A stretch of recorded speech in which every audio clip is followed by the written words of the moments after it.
Hello, friends. Welcome in. How are you today? I hope you are having a great day. Let me double check that everything is working and then we will begin. But before we do that, what have you been up to?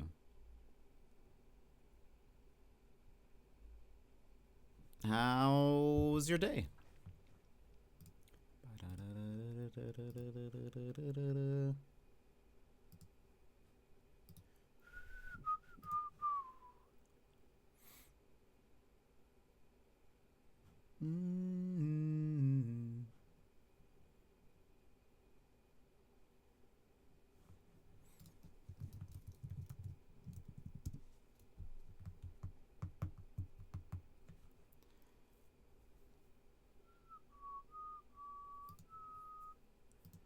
Okay.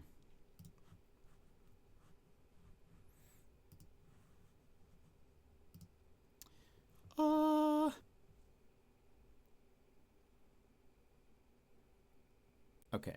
I think we're good.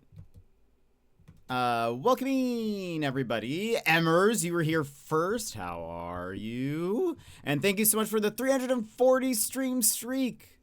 340 wild. Also you're getting up there to 365. Crazy. Magical, welcome in. How's it going? Yimit, hello. Bear, hello. You have a story? What is your story, Bear? And also everybody else, what have you been up to?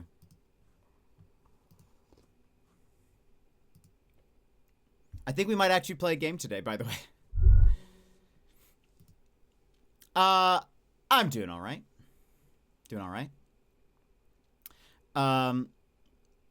Malf, welcome in. How's it going?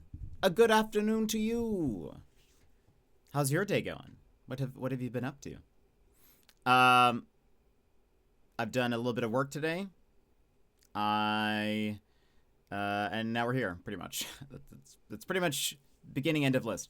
My mom's friend was visiting with her son and husband, okay?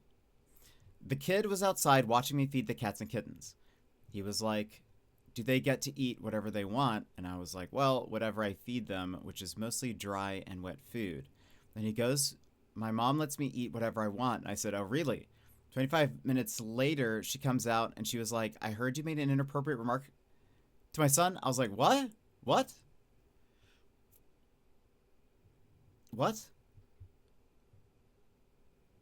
Continue the story.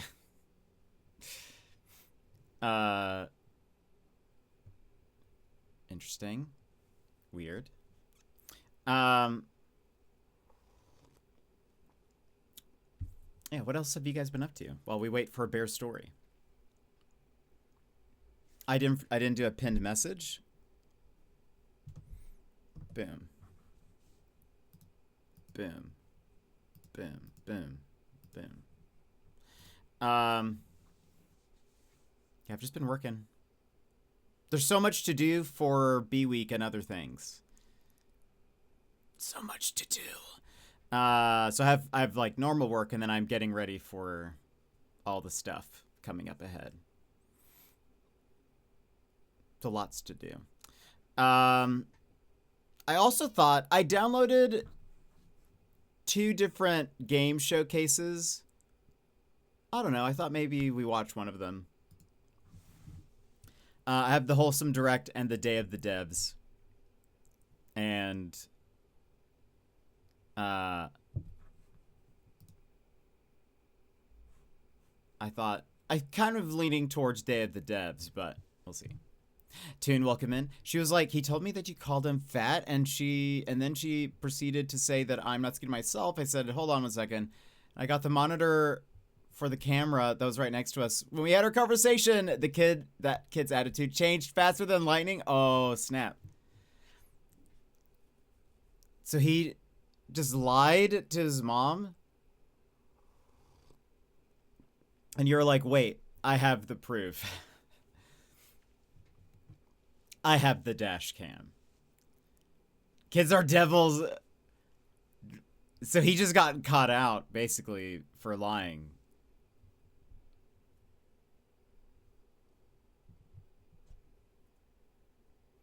Just finished a movie. Now I'm pre-gaming before Deadlock. What movie did you watch, Toon?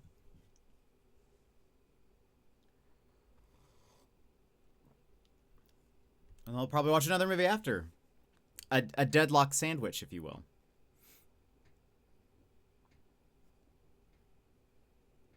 God's Own Country. I don't think I've ever heard of it. What movie are you watching after?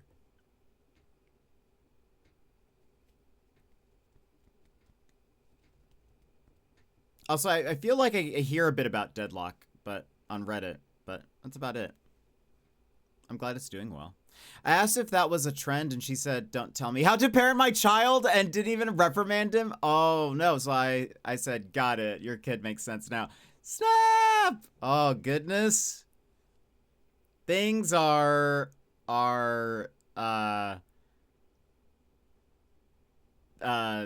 spicing it up at the farm over there, Bear. That is wild. Did she leave? A nice Indian boy. The Pride Month watches are involved. Gotcha.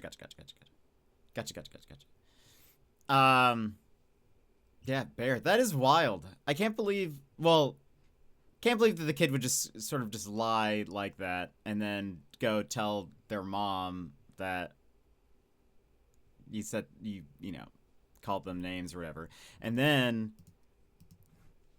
being like, but I've got the whole conversation, and then them being like, I don't know.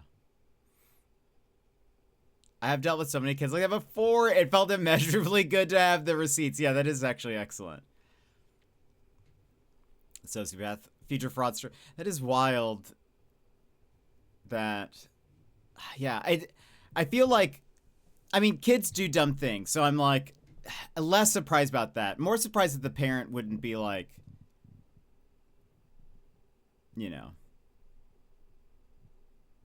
wouldn't, yeah, reprimand or punish or whatever. Like, wouldn't be upset at the child for lying. Like, I feel like that is obviously the problem to address. I was worried that maybe I sounded overly sarcastic when I'm like, oh yeah, but when I watched the video back, I was happy to know there was no sarcasm. Yeah. I feeling that they both enjoy it in some way. Yeah, it sounds, I would imagine it's probably like maybe somewhat learned from her, maybe. Like maybe not the lying specifically, but the I imagine she probably gets riled up with a lot of things. And then maybe the kid either like, I don't know. I feel like it's probably something learned from her, I would imagine. That's what you get in backcountry Jersey. Oh no. We still need to play Wildwood Down, so I can understand what Jersey is really like. Again, all I know is Gym Tan Laundry. It's the only thing I know about Jersey. And Garden State. That's the only thing. That's the only other thing I know about him. So. And now that the moms are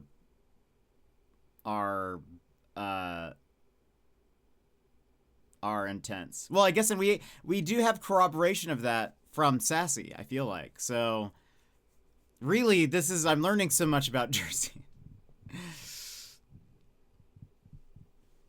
It's all I know about Jersey. It's all I know. You tell her, Barry. Got him. I hope there was a little Emmett in the background doing the donkey mode while you played the video clip. Roll the footage.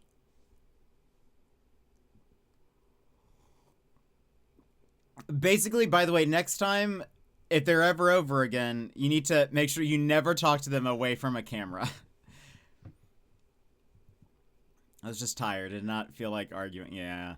It's not just Jersey. Kids today are different than they were than when we were kids. That's probably fair. That's probably fair. As we were different, you know, from the generation before. Just never have them over anymore. How toxic. Yeah, I mean, I feel like he might not have that much control over it because it's his mom's friend. But unfortunately, my mom was her maid of honor at her wedding, so they're close. That's a bummer.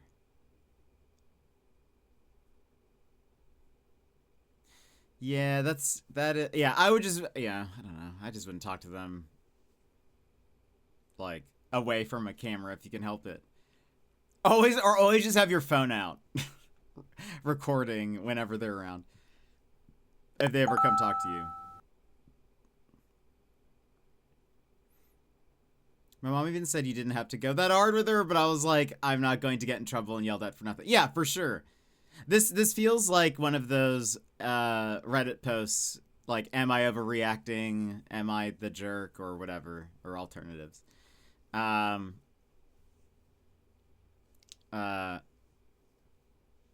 actually thought about, I thought about creating a redeem where we read one of those and then have you guys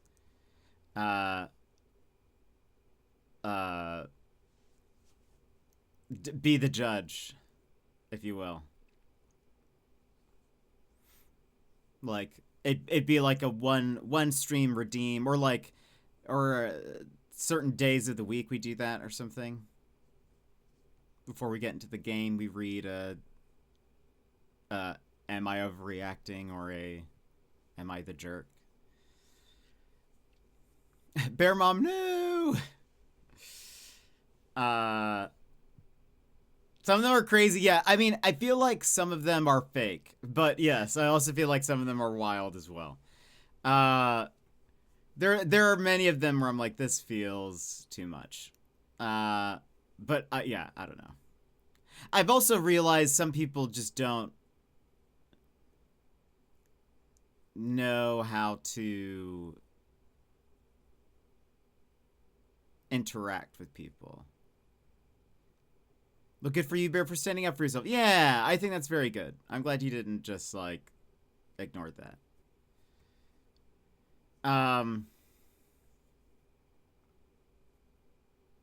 But yeah, I feel like there's quite a few where I'm like, this person does not know. Like, some of them. Okay, well, here are my thoughts on those Reddit threads. For those who don't know, I should probably clarify. Also, Sushi, welcome in. Thank you so much for the raid. Let me give you that little shout out. And have a little raid video for you, and then we'll continue right where we were.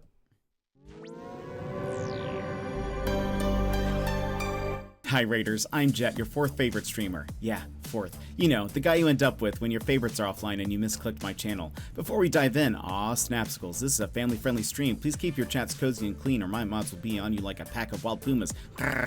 Looking for a triple threat? Gaming, chatting, and looks? Well, let me tell you why I'm called Triple Jet. When it comes to gaming, we dive into puzzles, indie games, RPGs, and mysteries. But the biggest mystery of all will be why you're still watching. Like to chat? Well, we get so derailed it's like we're a train to nowhere and I'm your conductor. Choo choo. And when it comes to looks, I am like the solar eclipse, best not to look at. Now, if you want a good streamer, follow the creators I just linked in chat. They will obliterate my stream like a snap from Thanos. Mr. Bezos, I don't feel so good. But if you like the wonderfully wrecked vibe of a beat-up pinata, then you're in the right place. The candy's mostly gone, but we can still keep it sweet. So drop a follow and we'll make this Siesta Fiesta the absolute besta. Got a jet? And welcome in. How was Forza Horizon 6? I never used to stand up for myself, but lately it's just tiring. It's fair. But someone's got to do it.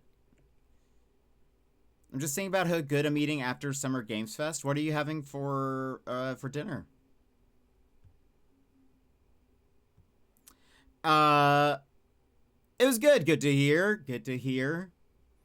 Um, what was I saying? Oh, for those who have never like seen one of those, am I overreacting? Am I the jerk? Style of posts on Reddit. The general premise is there are these subreddits that that's the name of those. Am I overreacting? Am I the jerk? There's other ones that I can't say. And basically people lay out their story. Sometimes they have like text images, like text screenshots of text, or other stuff, and then then people say you are the jerk, you're not the jerk. They ask for more info. They say everybody's a jerk here or whatever. A lot of them, I will say, I feel like we're not getting the full story. There's so many that I read and I'm like, there's definitely more to this than the person is saying. Like because they're saying it from their point of view. So they're like, this person was doing this and is and yeah, I did this thing, but like I feel like it's very easy to be like, they're probably saying in a way that's very light on themselves and maybe much harsher on the other person. So sometimes it's hard to like really decide. There are some though where I feel like surely this is just a bot, right? Because the situation is way too one-sided. They'll be like, I mean, it'll be something that's just like clearly obvious. Yeah, you're not the jerk in the situation. Like you did literally. They'll be like, I was standing there and my grandmother kicked my puppy. Am I the jerk? It's really not that simple. That's usually longer stories. But like it's the equivalent of that if like I was existing, someone ran me over with a car. Yes, I was standing on the sidewalk. Am I the jerk? And then it's like, what? No. I mean, like, what? Like, so some of those I'm like, surely these are fake, or they're like a bot or something, or I don't know. There are some that I'm convinced are just like, just strictly people going to ChatGPT and like, give me posts that will make me the most karma on Reddit. And then it just generates something. Because some of them are written in a way that's very like, you could tell it's been parsed through by a ChatGPT bot thing, but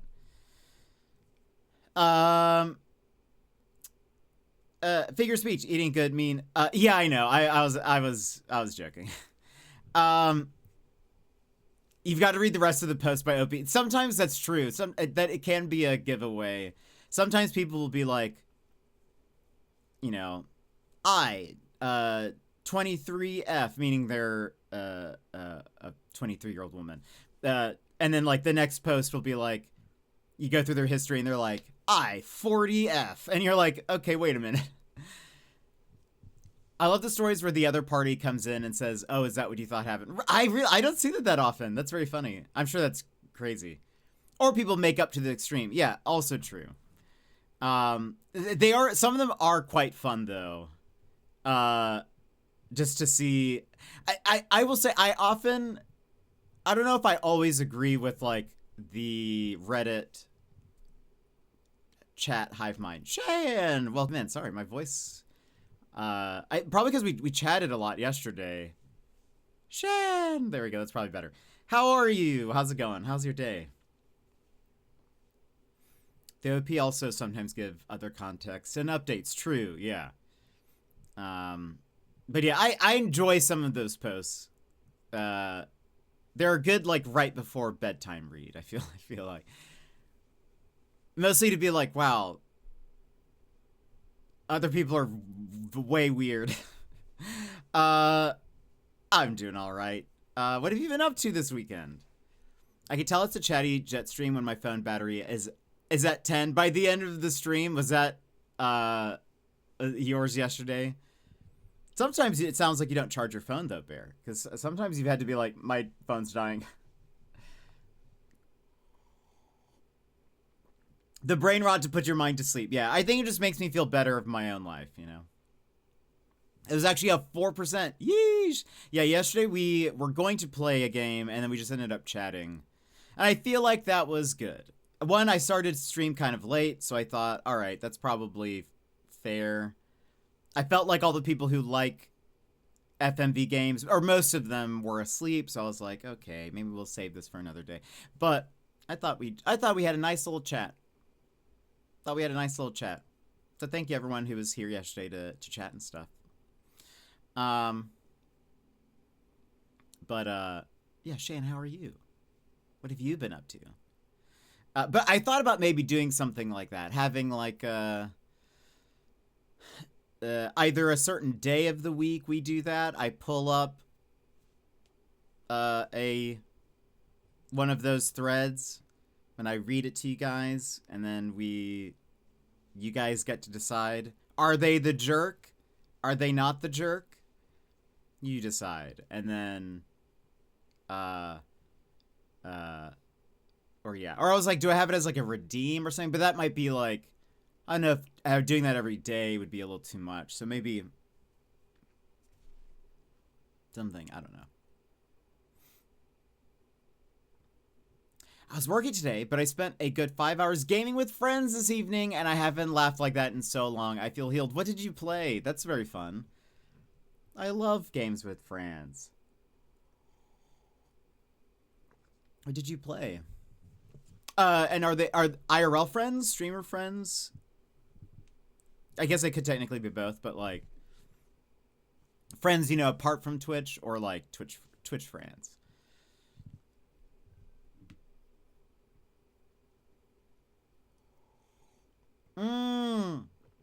DVD toxic game, but best people. It's so funny. I have played Dead by Daylight once when it like first released. So bad at it. Just so bad.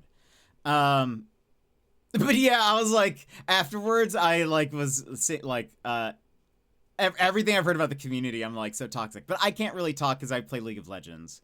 So like, you know, Kettle Black and all of that. But I feel like games like that are like, it's who you play with for sure. Did you have like is it possible to play with like a full group of people? Like one person is the killer and then you have enough survivors? Or do you have to play like match made? I could never play League. Shan, I bet you could. If you can do all that you're doing in Elden Ring, you could play League of Legends. You can't have a lobby of 5, 4 survivors and 1 killer custom match. Were you doing that, or did you, or were you guys just playing like, did you say, no, you didn't say how many friends you were playing with. So you're admitting they're the same. I will say, League is a toxic game for sure, but I don't talk to anybody. I have all chat turned off. I will instantly mute somebody if they give me any kind of like indication that they're going to be toxic. You start with 4 of us, then a 5th join. Like, oh, nice. I think that would be fun. I think that would be really fun.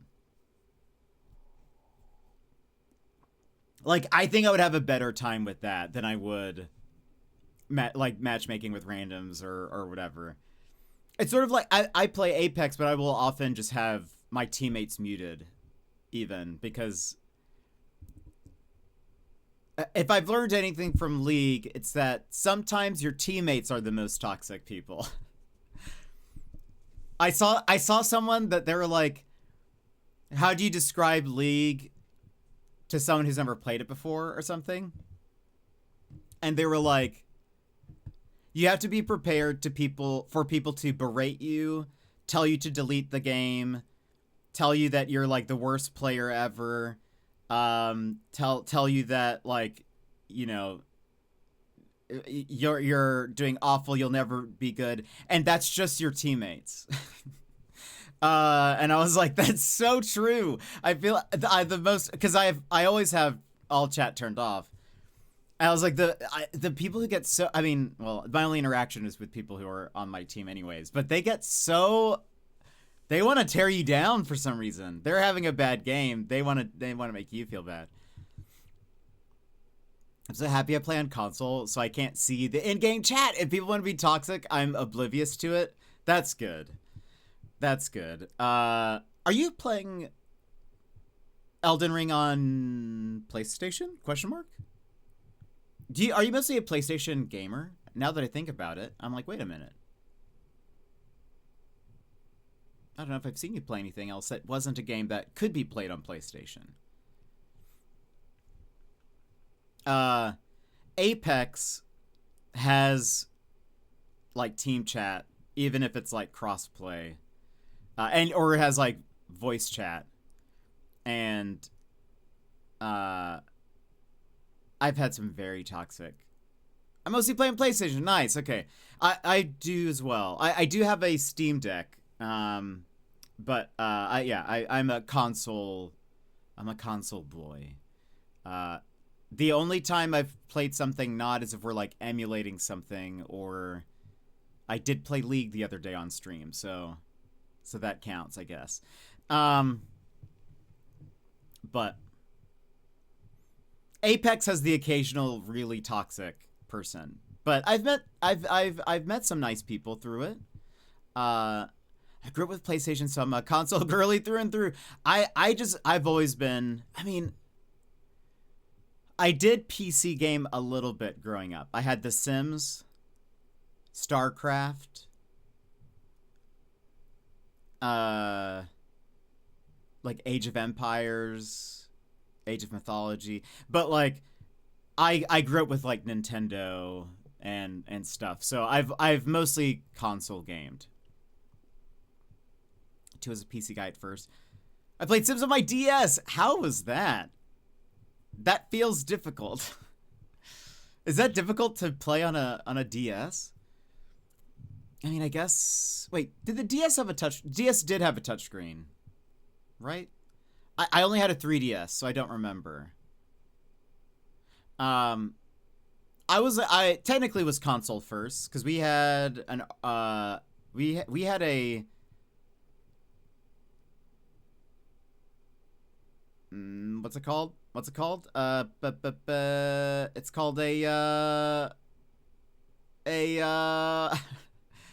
it had Pong. It had E.T. I think that was also, oh right, no, it was ETPC. I don't remember. What was Atari? Yes, I had an Atari and a regular Nintendo growing up. And then, so I went Atari, regular Nintendo, Super Nintendo, N64, and Sega Genesis.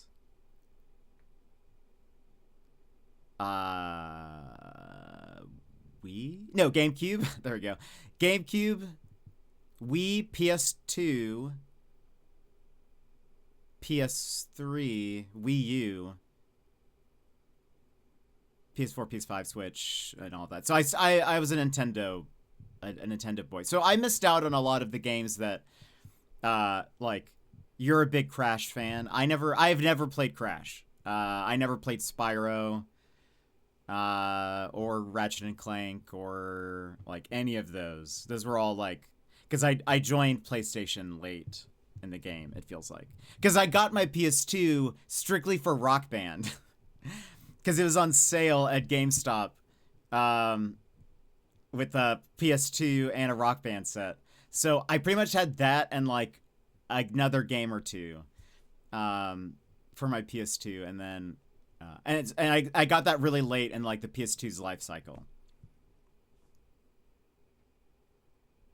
I remember enjoying it, but it was so long ago. I was obsessed with The Sims, for a bit. I would wake up early before school so I could play some Sims. Just a smidge addicted.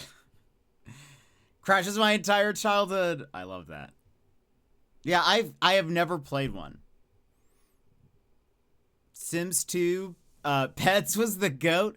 What was that like?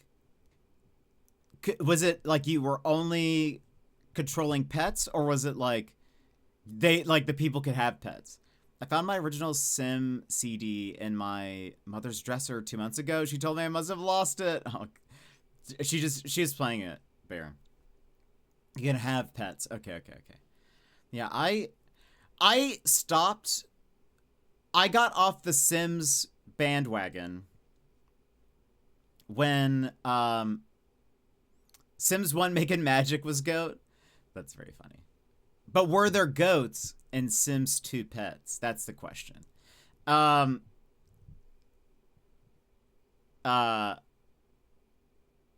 was I gonna say? Oh, I jumped off the bandwagon when they made it harder to download things that other people had made. There were guinea pigs, I think. Amazing. Like Sims 1, people were making like downloadable character textures that you could like put in the game, or items or whatever, and it was like just basically drag and drop into the game files and it would replace the textures or whatever. I think I had like a full anime house. I had like a house that had some of the scouts of Sailor Moon. I think Goku was there. I can't remember who else, but they were like, what? They looked terrible, but like, because it was Sims 1 graphics, but you could just like easily drag and drop it. I feel like Sims 2, they made it harder to do that. But they started like, I think that was when they started selling a lot of stuff, or there were more expansions or something. That's when they started to get the itch of, wait, what if we sold things? So, but I liked The Sims. Then I got into Animal Crossing, and then I got just a wee bit addicted to that.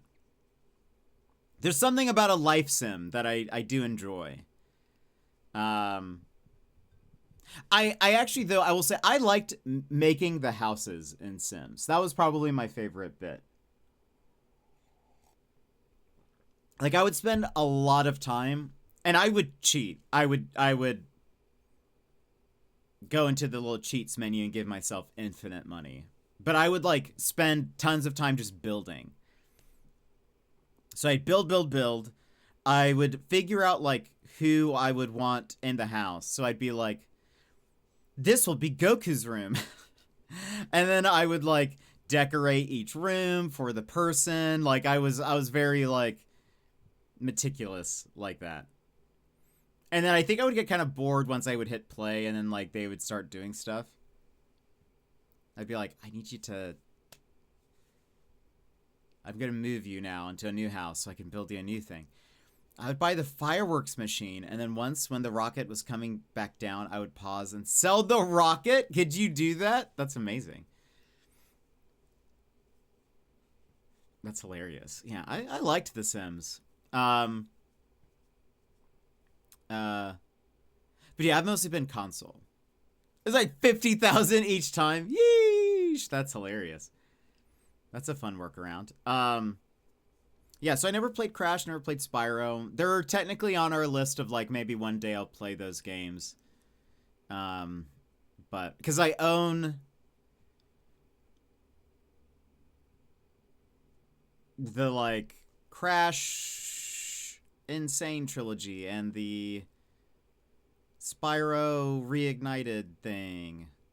There was one night I remember so vividly. It was a Friday night and I got home from school, had my dinner and sat down to play Sims. Next thing I know, sun's coming up and it's 5 a.m. I'd been playing for 12 hours throughout the whole night. That is amazing.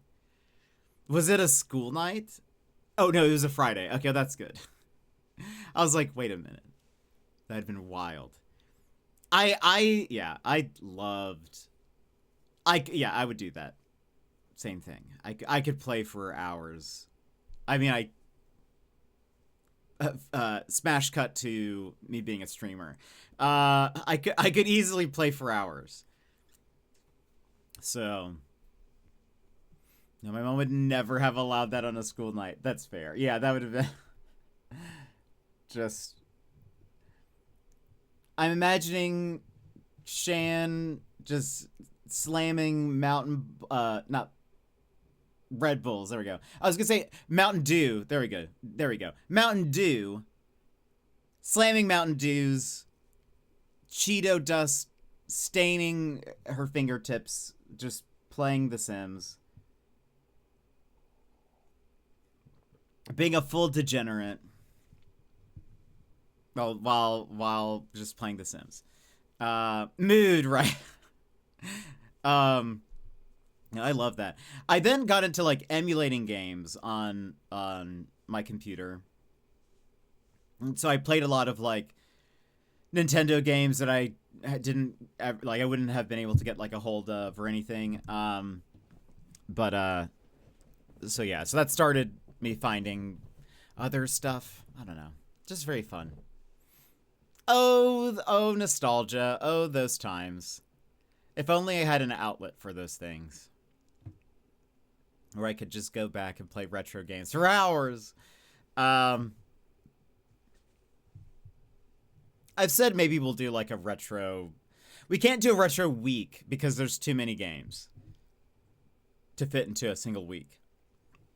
So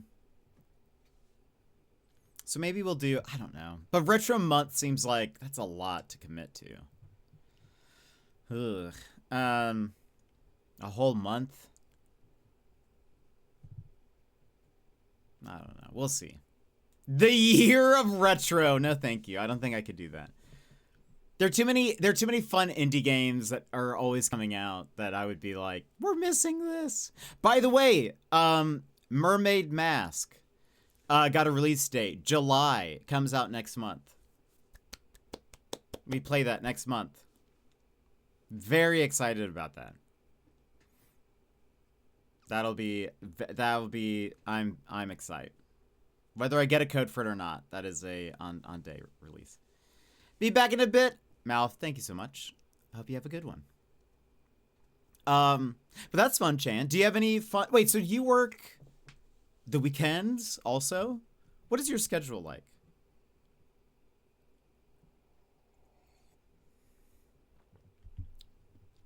I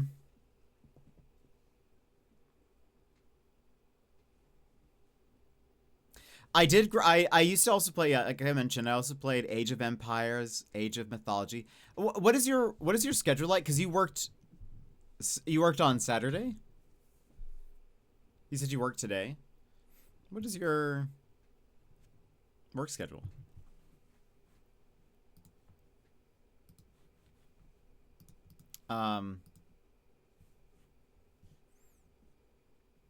Thursday, Friday, Saturday. Oh, okay, very cool. Ah, nice. All right.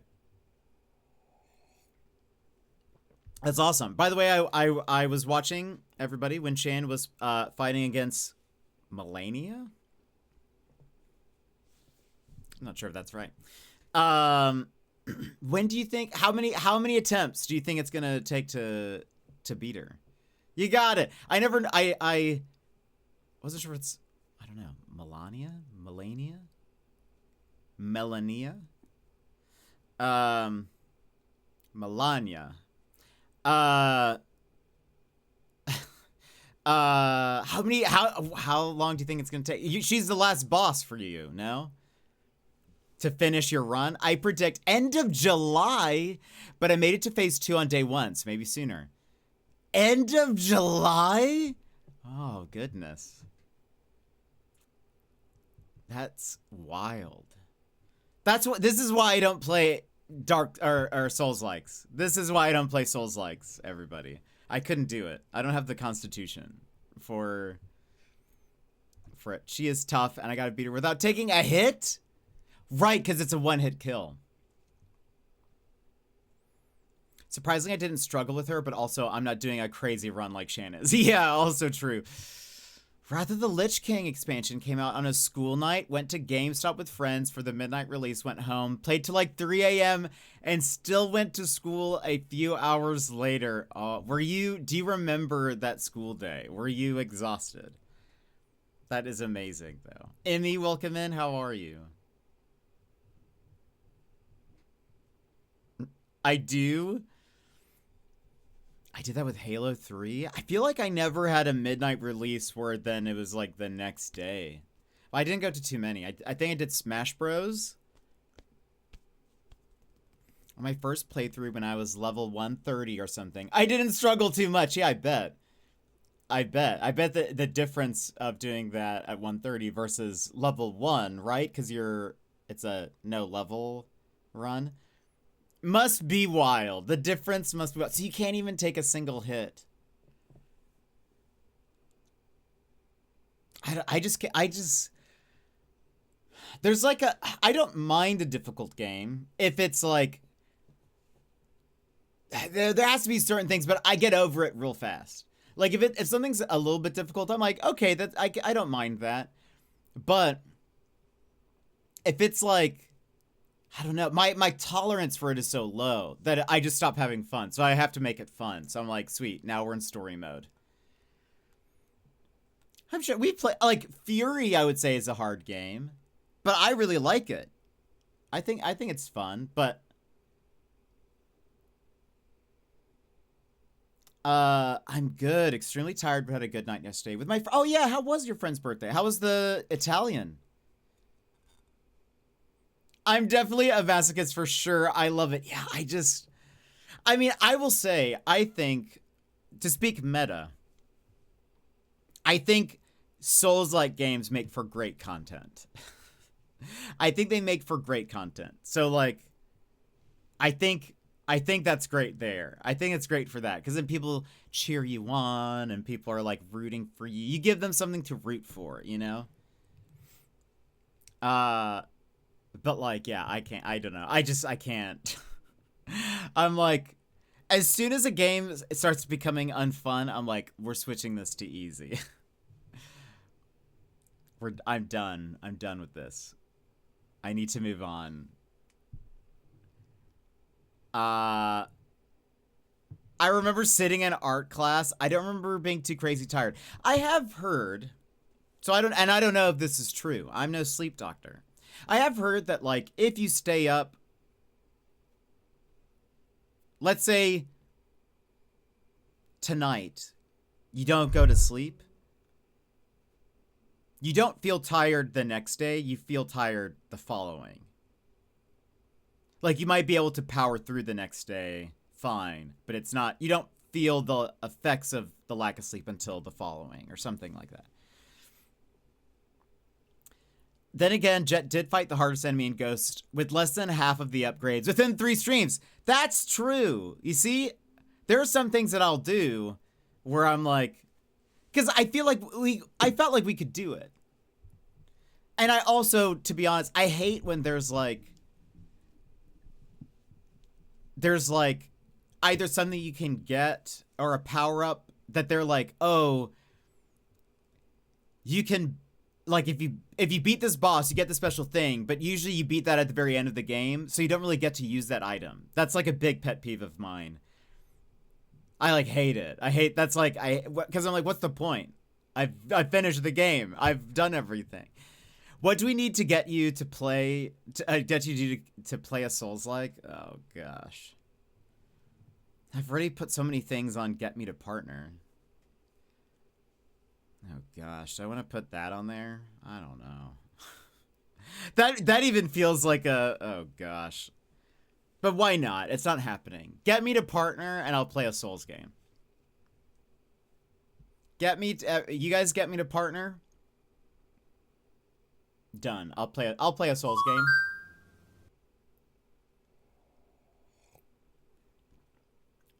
"24-hour Elden Ring partner stream. Let's go." Oh my gosh. I have said, Shan, that I would do a 24-hour if people get me to partner. I've also said I would play Paper Mario and I would continue my Ace Attorney playthrough. The food was good. A lot of starters had different pasta and risotto for dinner, and coffee tiramisu for dessert, and a couple drinks. That sounds nom nom nom nom nom. I have not, you know, I was thinking about this. I've not had like Italian food in forever. I'm excluding pizza from that list, but I've not had like pasta. I could not tell you the last time I just had like pasta. Probably over 10 years, I would imagine. I have not had, I don't ever cook it for myself. I don't ever really go to like get pasta. I don't really go out, but like I don't order pasta, you know. Pasta's good. I just never get it. Now you have to advertise it at the start of every stream. What do you mean? That's getting me to partner. That's y'all's business. that's on you guys. It's you guys get me to partner. It's not, I don't want to play a Souls-like. I don't want to play Paper Mario. That's on you all. I expect you guys to help me out. That's cheating. How's that cheating? It's not cheating at all. It's on you guys. You guys have to watch. You guys have to get people in the stream, you know? You guys, it's on you. If you guys want those things, you guys have to do it. About to run down my street telling everybody to join jetpackpaul stream on Twitch. I mean, you do what you gotta do, I guess. The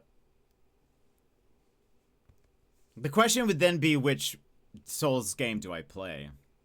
Probably. It's 2 a.m. There's just some elderly British grandma looking out her window,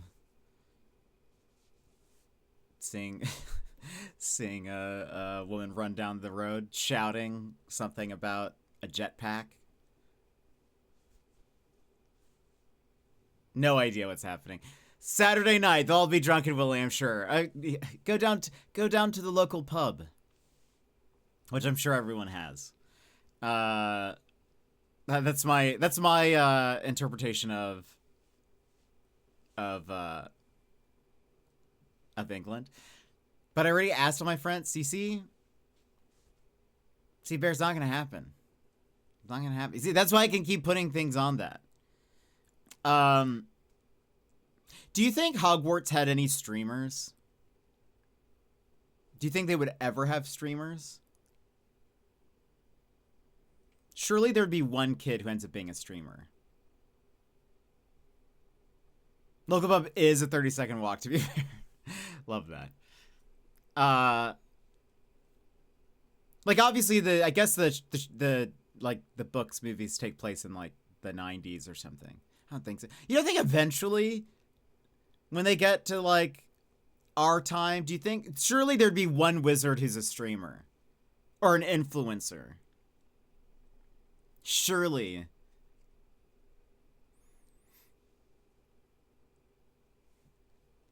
Just like a flyer. Follow his Twitch, read all about it. Extra. jetpaul, but that's not even my username. Some other streamer named jetpaul becomes partner because of Emmy's flyers. Everything I've read from J.K. Rowling is that Muggle tech doesn't work at Hogwarts because there's too much magical interference, but maybe after they left Hogwarts. Maybe. Do you think they would use their magic? Imagine imagine a wizard using their magic on stream, but they just say it's like CG.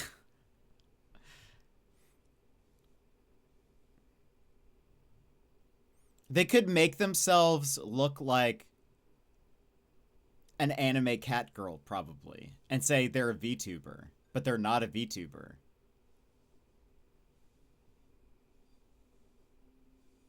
Could a wizard make themselves look like an anime cat girl? If they can transform into a cat, could they make themselves look like an anime cat girl? These are the questions that aren't answered in the books, and it shows that J.K. Rowling does not know how to world build. It's not real. It's just special effects. Yeah, they could just say that. Why don't the books answer the question? Could Harry make himself look like an anime cat girl? I hope the new show addresses this.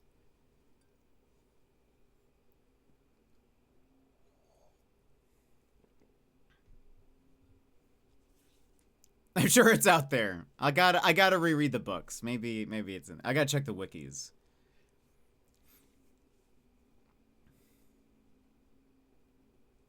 Except for a camera. I bet Tonks could have. Tonks? Who's Tonks?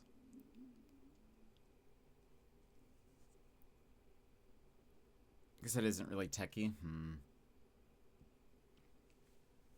They need to make a modern day Harry Potter story taking place in Hogwarts. I would love that. I would get a kick out of that. I want to know what happens in the year 2020 in Hogwarts. What's going on? Have they adopted any technology? What happens outside of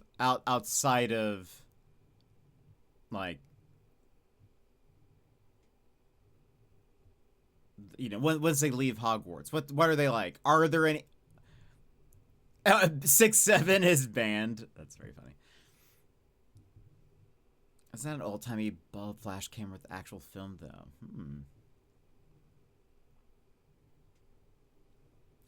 I'm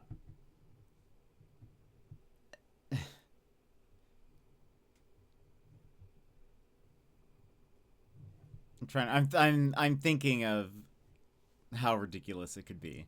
It would be such a jump the shark, but I would watch it.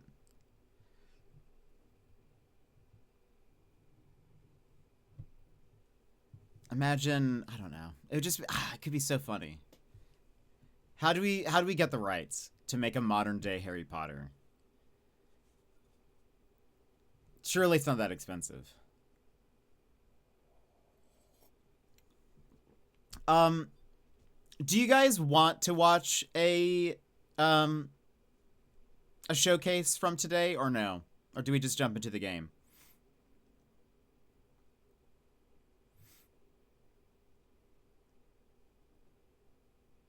What does chat think? You guys get me to partner. You decide. Do we watch I mean, you know, you guys have autonomy. I've only seen Future Game Show. I was gonna put on maybe Day of the Devs.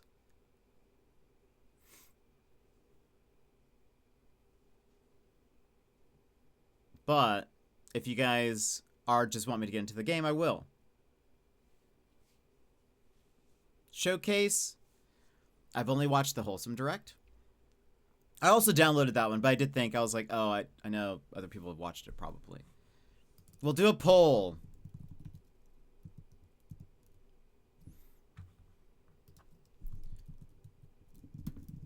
What do?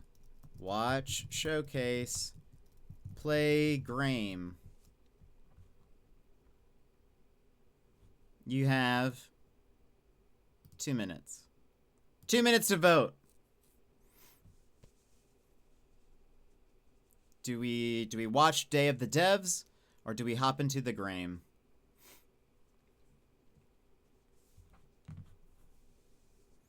I'm just here for the vibes and indecisive. Don't expect me to make a decision. I'm also indecisive, unless I have a thought. I'm pretty go with the flow most of the time. People always say Jet takes things very easy. He's not anxious at all about things.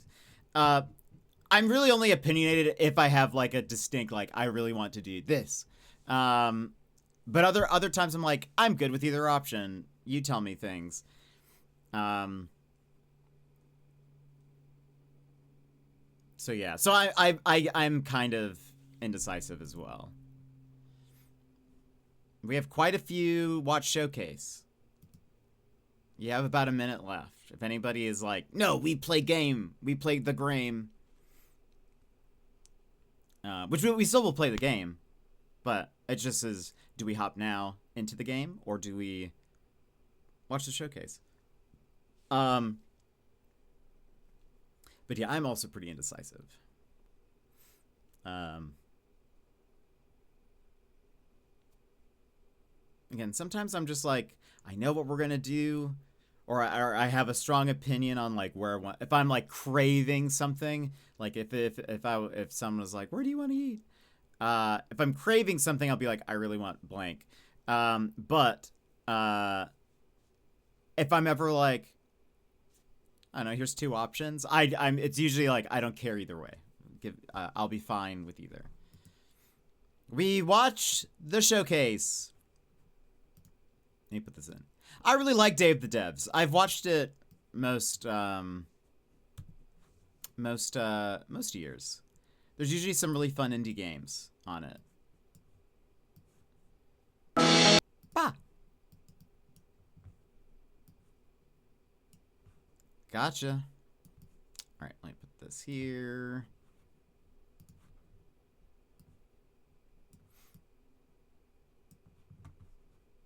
If there's like a lot of talking, we skip through it, by the way.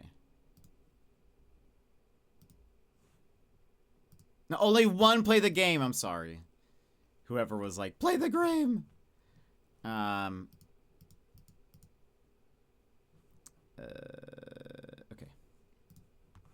Day of the Devs. So these are mostly indie games, I'm pretty sure. There's usually some cool stuff on it. Did you? No, you didn't. You voted for Showcase. It says you voted the most. It's gotta be like new. It's gotta be like really, really new. It's gotta be. Oh, hello. I'm Tim Schafer from Video Games. I was just trying to come up with a whole new term for world premiere because this edition of Day of the Devs has so many world premieres in it, more than we've ever had before. I think it demands an entirely new term. Day of the Devs, as you know, is a 100% nonprofit where our all-volunteer curation committee finds and presents the best in new games for you. And also, do you know who that is? Meet the developers who made them. So while I'm working on this problem, you just sit back and enjoy. I just like that he said, "I'm from video games." Pro premiere. Lots of pro. No, okay. Tim Schafer. Tim Schafer. That does sound familiar. I don't think I know who he is. There's nothing I dread more than having to make a top 10 list of video games, but if That's I did, Greg Rice. I definitely put Nidhogg on that list. So I'm very Oh, excited to Nidhogg. show you a world premiere of what Messhoff's been working on. I like Nidhogg. Hi, The I'm first one. Mark Essen. I'm the creative director and co-founder of Messhoff. You might know us It's for Mark our Essen. 2014 hit Nidhogg, which is a fencing tug-of-war game with flying worms. That was that such a eat you at fun the end. game. More recently, we came out with Wheel World, an open-world bicycle racing game about saving the world. I love making games. I've been making games since I was probably 15 years old. It's something I do for fun in addition to my job. So at night, you might find me just sketching out ideas for little games and sending them around to friends, which is how Blood Dungeon was created. Blood Dungeon. Blood Dungeon is a platforming game where you're not just standing on platforms, you're crawling on the sides of platforms, you're hanging from the ceilings, Oh my you're walking gosh. across tight ropes, you're jumping onto nets, climbing ladders. It's not a Metroidvania, you're not like learning these skills over time, so you can think of it Nice. like Vampire Survivors crossed with Spelunky. The character's animation is very funny. I really missed like animation and just being able to hand animate pixels, and so it was fun to just churn them out, make lots and lots of silly little characters and enemies and stuff. And I think the game turned out really fun. There's a handful of arenas to explore. You'll unlock over 100 weapons. It's like these other Survivor games you've probably played where you're kiting the enemies and they're sort of following you in a big mass. But in this game, you're in a maze as well, a maze with gravity. Gosh, that looks It's really a game nightmarish. about routing. You get to know the levels, you get to know which weapons work with which other weapons, and maybe find a character that you really connect with based on the art or just the way they move. So I'm excited to share it more widely when it comes out later this year. I've never played Vampire Survivors or anything. I've never played a Bullet Heaven, but The coolest thing That about does look video fun. games is that anything is possible. It's John Gibson. However, it is likely impossible that you could guess what this next game is.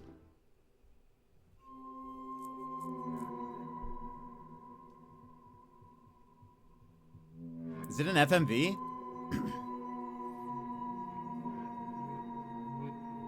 Tenebris Somnia. Peaceful sleep or something? Hello, I'm Andres Bordi, and I'm Mason Smith, also known as Airdorf, and we are very excited to show you Tenebris Somnia, our game, which is a retro survival horror with live action cutscenes. Oh. Oh. Oh, interesting. It's 2D.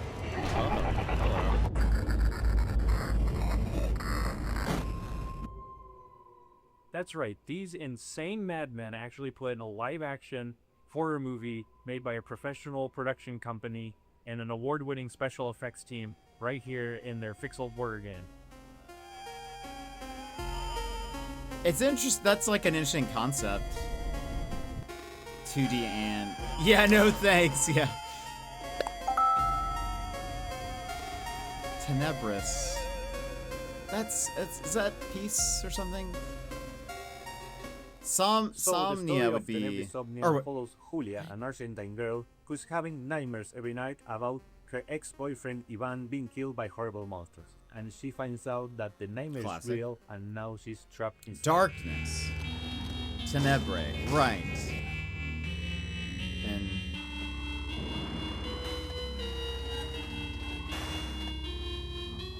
Tenebris Dreams. Somnia has classic survival horror gameplay that you would remember from games like Resident Evil, That's right. but it has this super retro, chunky pixel aesthetic.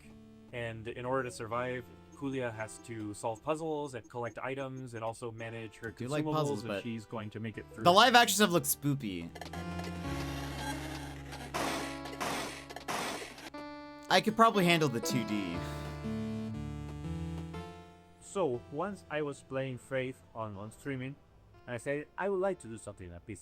Yeah, and in 2023, Dave Autry came to me with the trailer for Tenebris Somnia. No, I'm and sure said, it's hey, I want fine. you to check this out and let me know if you think this would be a good title for us to publish.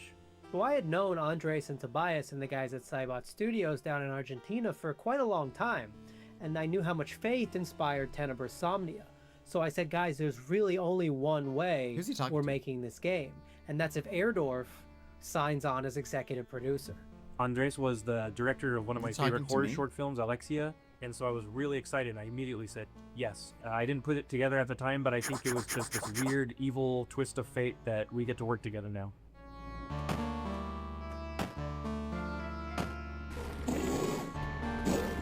Oh, hello. That's a neat. This is a It's neat something concept. that it hasn't been done in a really long time, specifically combining this retro style gameplay with live action scenes that look this good.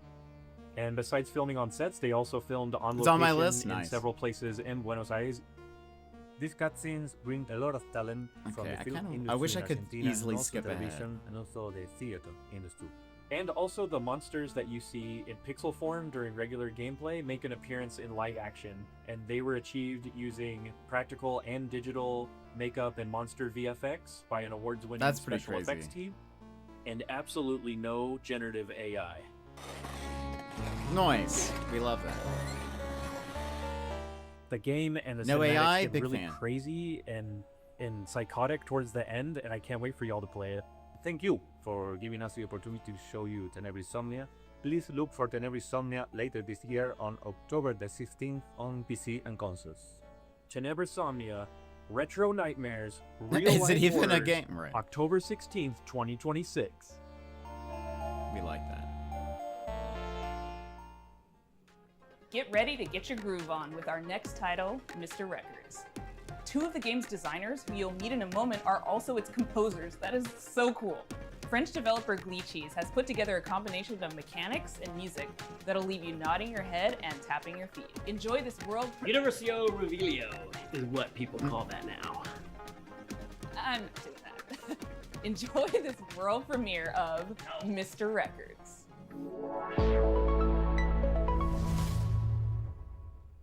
Hi, I'm Charles. And I'm Valentin. We are the composers and game designers behind Glitchy Studio, creators of Headbangers Rhythm Royale and Musical Story. Our small studio focuses on crafting innovative music games, and today we'd like to introduce our new project, Mr. Records. I know. I've seen one of their games George. before. He has an extraordinary gift. He can travel through music.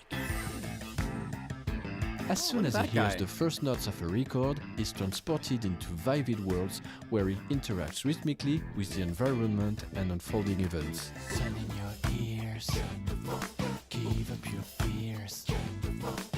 A wide range of musical gameplay experiences shape these journeys, letting you feel the music in a truly unique way. What is happening?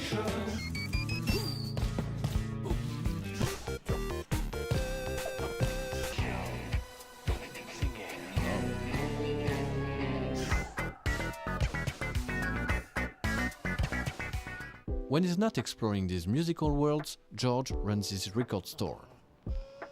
Every journey completed becomes a vinyl available for sale in the shop. Your goal is to understand each customer's needs and match them with the right record. Everyone has their own way of expressing what they're looking for, along with a distinct personality. Their stories intertwine with George's, creating a narrative that is intimate, humorous, and heartfelt. This seems pretty cool. I don't usually go for rhythm games, but this is kind of a neat Selling concept. records allows you to acquire new ones to play, forming a fresh and surprising gameplay loop. As composers, this record shop setting is really inspiring, as it gives us the freedom to explore a wide range of musical styles. So this is George's Anna! Welcome in, Anna. How are you? Anna, welcome in. How was stream? How was Apex? Friends, welcome in. I have a video for you.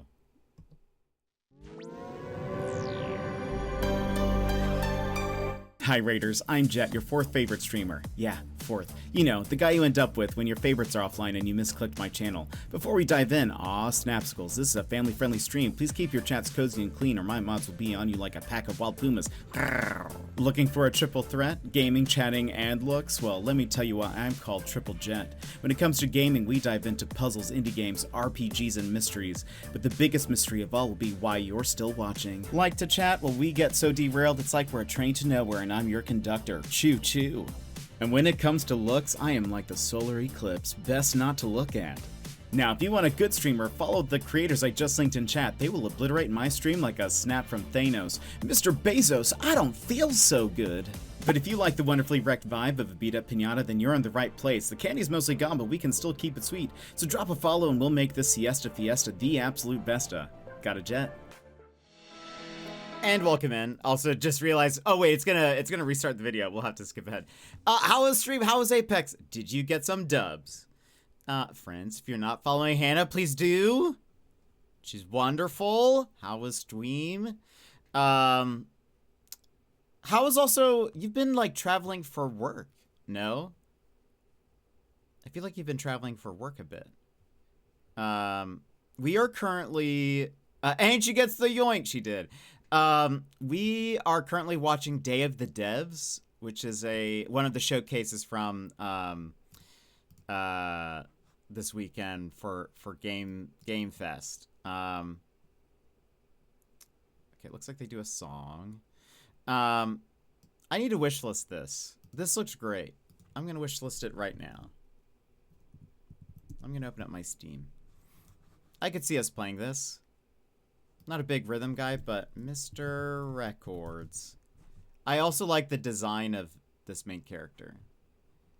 He looks fun.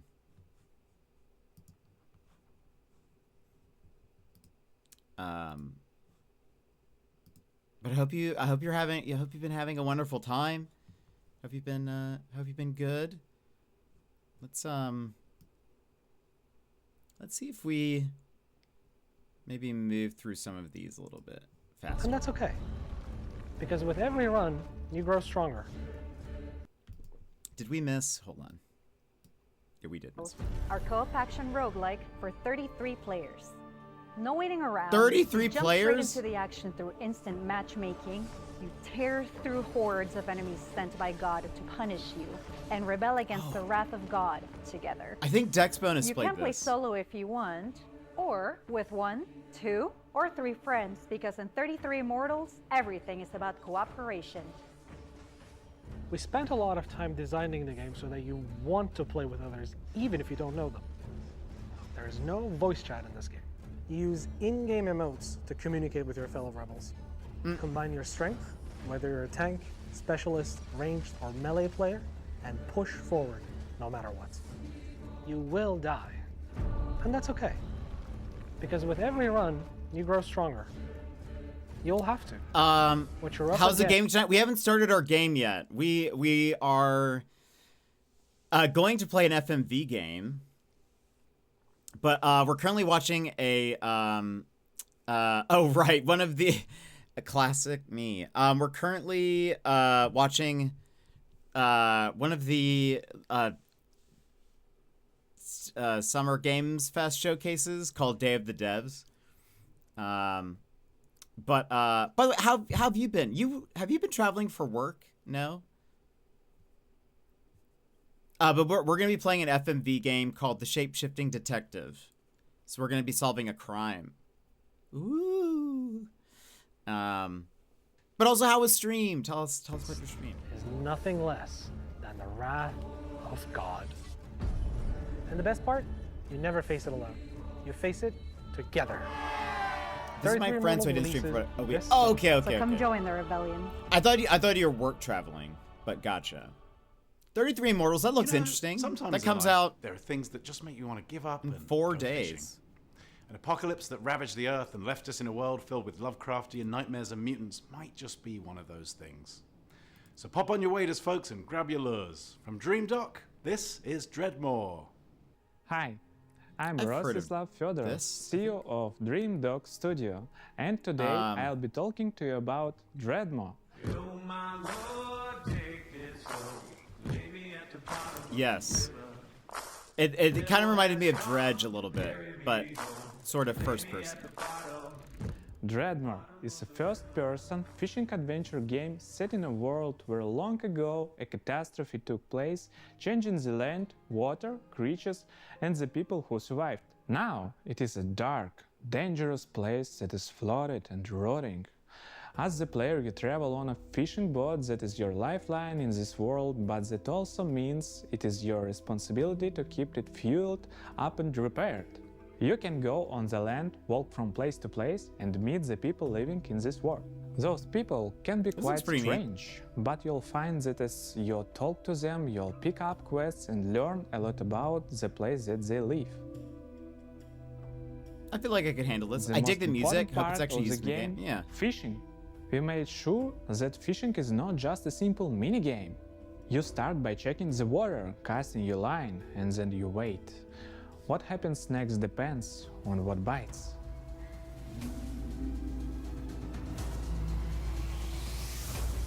Every type of creature needs a unique way to catch them. The right rod, bait, timing, and some need a completely different approach. I do want to see how you catch And if you want to catch the rarest of creatures, you'll need to be at the right place and the right time. Anything you catch can't be sold to traders or broken down to use for crafting. You can also scavenge and salvage materials that you find. You use a harpoon to pull and float in debris.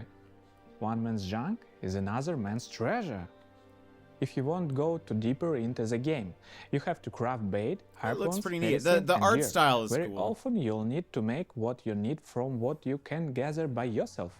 Like it's a There fun are many stylized things we haven't kinda shown yet, and I'm sure that you'll be surprised by what the game has in store, so make sure that you wishlist the game and join our Discord to stay By the way, updated and Hannah, get more information about our game. Raph Thanks for was tuning in my chat and yesterday, welcome one and it made all me think. I was like, to we the still need to world play of Apex, Dreadmore. the three of us. One of these days. We're like, when are we playing Apex? From a Apex? game we've been following for quite some time. It's from a Canadian studio that knows their retro. Welcome to the end. Canada. When would you like to begin? part of Canada.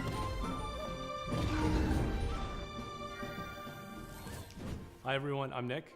And I'm Robbie. We're the co-founders of Rio Games, a small Canadian indie studio. Back in high school, the two of us made a promise to each other that we would one day make a love letter to the JRPGs we grew up on. Games like Chrono Trigger, Final Fantasy, Xenogears, the sorts of games that we played right after school, huddled next to a CRT. Xenogears. And the kind of games that decided what we wanted to do growing up. Duck Plays, That was welcome over in. 20 years How's it ago. going? A few years back, Thank you for coming in. we walked away from our Did you come in on the jobs raid? to actually go and do it. The game is called Threads of Time, a turn-based, time-traveling RPG. Some of what you're about to see here today hasn't been shown anywhere else yet, including a first look at our time ship, the Needle. You captain the Needle, and you fly between the eras and gather party members from across history. Yo, so dinner left on the tab. All in a quest Great. to Welcome restore in. the Order of the Fallen. I'm Time Jet. Knights. You can go to the future. You can we're go currently to watching a history and see Day the of the dinosaurs. Devs And if you'd like, you can even prevent them from showcase, extinction. but we're gonna get into a and game see here in a them little bit. evolve through time. Are you an Apex Combat player? is turn-based, the kind that we grew up on. By the Each way, character Hannah, what manipulates do you time think in their of- own way with the goal of interrupting enemies' attacks? How you bend time is key, as are combos between party Axel. members. Time is the through line for our whole game, and you'll definitely feel Just it. a huge Hannah fan. The Honestly, team that we put same. together still does not feel real to us. We've been able to find Too all of fast, these JRPG too annoying. fans That's from okay. across the industry, from AAA veterans seems to accurate, indie from what I've darlings heard. who've worked on games like Shovel Knight and Deltarune and more. We're also This super looks really fortunate cool. to work with legends from Japan, whose work on Final Fantasy, Xenoblade, and more is part of why we're here today. Do you guys say Xenoblade We can't wait to share or more about these Xenoblade? legends I've always said that we're collaborating Xenoblade. with soon. Threads of Time represents our lifelong goal to create cherished game experiences. What is this? Something of Just time? the way like others did for us back in the 90s and beyond. That's our mission that we set out at Rio Games. To craft retro-infused RPGs I think I would say that awaken Xeno, cherished yeah. childhood memories. So that's a bit about us and Threads of Time. It means a lot to show a glimpse of what our team has been up to, and we cannot wait to share more. Thanks so much for having us at Day of the Devs. Bye, everyone. Right, I missed it every time. Threads of Time. Hold on. I'm going to wish list that right now.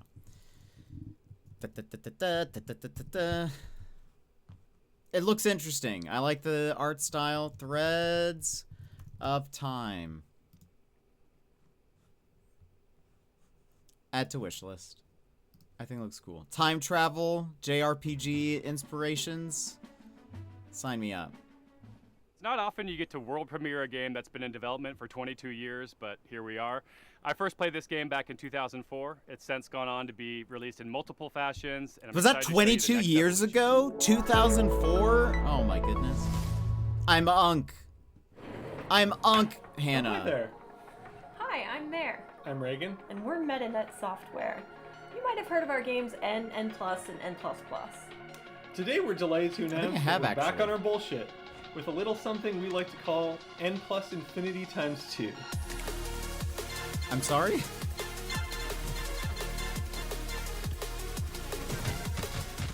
It's an all-new, online multiplayer-focused iteration N of plus the infinity world's times best 2. platformer. And we're so This excited game to actually- tell you all about it here at Day of the Dead. I used to play N For those way of you back who in are the familiar day. with our It games, sounds. they're a bit This different looks from other 2D familiar, platformers sort of. thanks to their unique momentum-based movement mechanics that give them their own distinct Like the flavor. jumping on the walls Parkour stuff. platforming. So you play as a ninja, racing Yeah, maybe. effortlessly, flowing Did I through play levels. something like this before? I think It's I all might about have. pure distilled gameplay and game feel that you can't get anywhere else. Unlike the previous games in this series, N plus Infinity times 2 is not so much about the hardcore Everyone single-player played it. experience. Although there will of course I be d- a I mean, solo I campaign for you kinda to barely hone your ninja remember it, skills. but- Instead, this one is about platforming with your friends. And if you don't have any friends, no worries. There's matchmaking. We've taken our unique brand of acrobatic, virtual athletic 2D action gameplay and used that as a foundation to build 5 fresh, Yeah. local and online multiplayer Blast from the games. past, old Flash Some game games, modes are yeah. tried and true staples. Should we have an Some are old new to the Flash series, game? and Well, some are new to the world. we'd have to have. Mingle Flash player, doesn't work on co-op modern competitive. browsers anymore. With this game, we're really Ouroboros-ing the lexicon.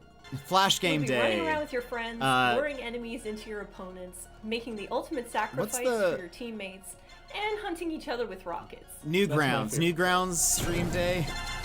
Newgrounds week. There are only 3 buttons, so it's an easy game to get into, and anybody can pick it up and play it casually at a party. But there's no skill ceiling, so it also supports legit competitive play. We like to think of it as couch-ready, That's pretty fun. tournament-worthy. We've been making this series for a disturbingly long time, and we're very excited to put our 2 decades plus of game design experience into your hands. This is going to be launching sometime next year on all the platforms. If you want to get a taste for yourself, please head over to our Discord and sign up for playtesting. We can't wait to play with you and see what you think. And most importantly, please wishlist N+ Infinity x2 on Steam so that the algorithm How doesn't do they hate us. do they Thanks write so much out to and the devs, and enjoy the rest of the show. I want to see Thanks. like the Bye. game name written out, but Sometimes a game transports you through the looking glass into a world that you can't help Like, is but it be N fascinated by. Our next title, Into the Unwell, does just plus like the that. symbol Swedish developers, or She Was Such a Good Horse written out? have created an action roguelite with a wild, unique world that you can explore solo or with friends. So settle in and get ready to hear the story of one strange cat. more roguelikes? Oh, hello there. My name is Morten. I'm working on a small Swedish indie studio called She Was Such a Good Horse. We're working on a game called Into the Unwell. It's a rubber hose roguelite game. She Was Such a Good Horse is such an interesting name for a studio. Come sit down. I was just about to tell a little story. Have you ever heard about this very unlucky cat? No?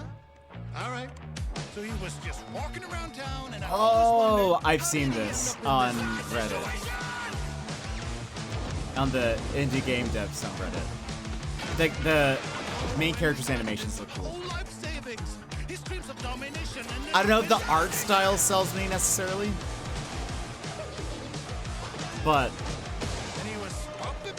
I do like the animation. It's very thought through.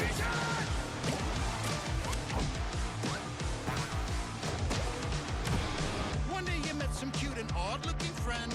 They tried to work it up and there was no cooperation.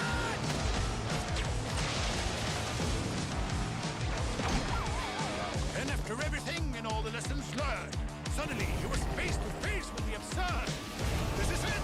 It's gonna show the world. But nah. Is that tofu? He failed. Anyways, the moral of the This story guy is- freaks me out. I don't like this guy.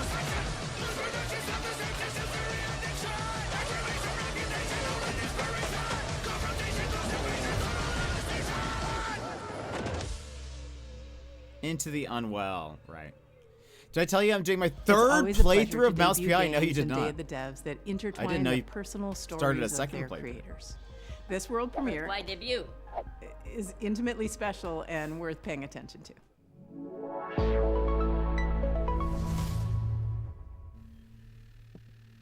By the way, ads are gonna play while this one Watch some runs. highlights real quick and check some emails.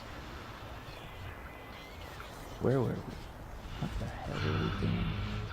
Come on, focus, focus, focus. I'm Case, and this is Bub, a narrative adventure game about making art, healing, and New York City. Hey everyone, I'm Embers. Todd Anderson. I'm a software artist, poet, and educator based in New York City. That's and I did the gameplay worst. design and code for Bub.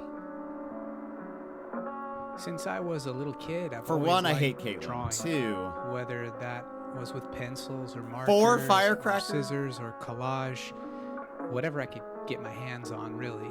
And I wanted to create a gameplay structure that showed off all those different styles in different worlds. The main story takes place in New York City, but Bub is an artist, and he's constantly bringing the player into his memories and into his art. And so you might dive from a pen and ink style New York City directly into a childhood school hallway Interesting. and into a show choir performance where he's nervous if he'll be able to dance correctly. It's that approach that gives the game a very textural feeling, and those textures mimic the emotional underpinning of each scene. 3 years ago, See, I love Todd and I indie were games. making This really is good why. progress on the game. We lived in the same neighborhood in Brooklyn, and in the afternoons we could walk to each other's houses and work on Bub.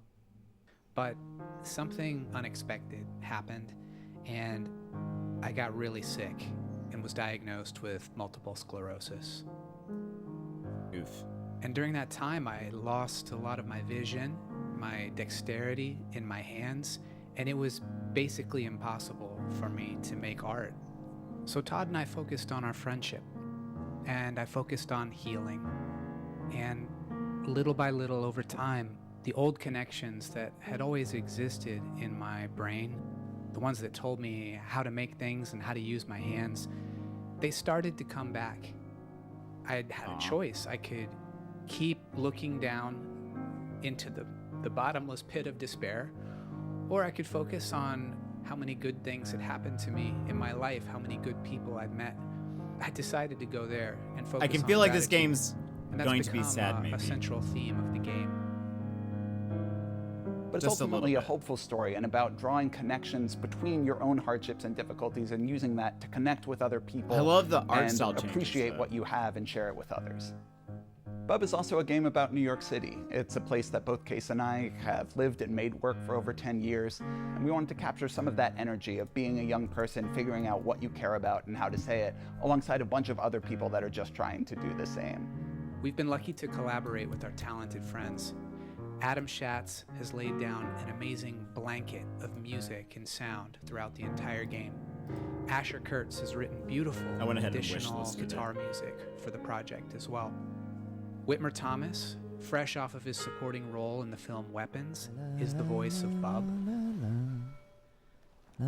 Life used to feel like a coming of age that was never gonna end. Then it all changes.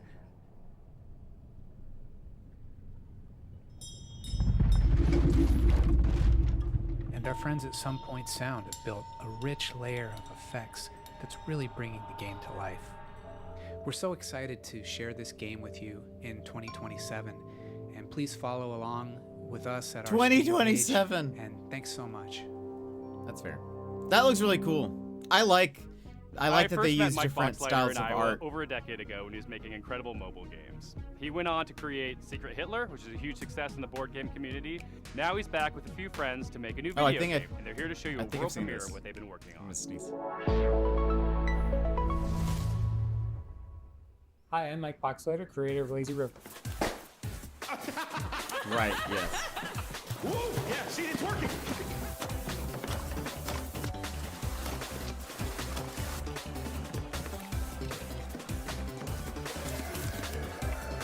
We getting some friend sloppies? Lazy River is a co-op first-person shooter set at the galaxy's most unregulated water park, Water Station 1. The water park is connected by an infinite lazy river that runs the length of the park. Since the water park is on a space station, they can only use special space water. Because of the special properties of space water, you should not pee in the pool. If you do pee in the pool, the pee will go back up into you and turn you and everyone else in the water into zombies. Scratch, scratch, scratch. What? You and 3 friends are at the park for a fun vacation, but one guy peed in the pool, and now everyone else in the park is a zombie that wants to kill you. You'll need to build a raft and ride the lazy river to the other end of the park to escape. The first objective in the game is building your raft. It's your floating base, your greatest resource, and the strongest weapon in the game.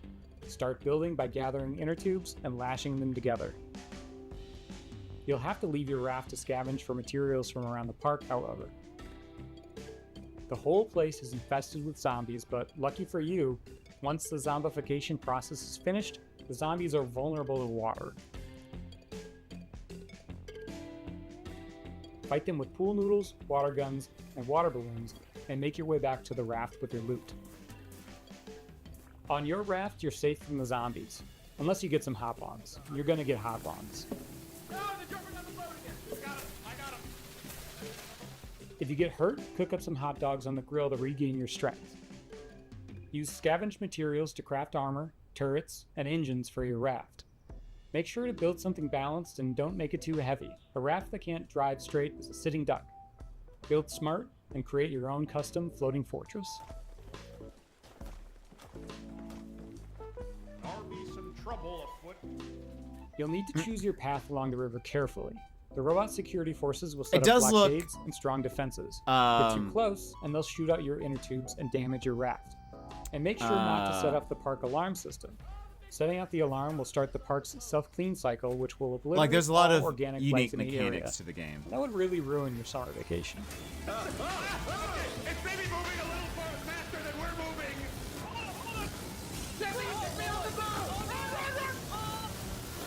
I've been making this game with 4 other amazingly talented devs from across the country. We're excited to announce Lazy River is coming to early access next year, summer 2027. Please wishlist us now on Steam. 2027. Uh-oh, I'm dying.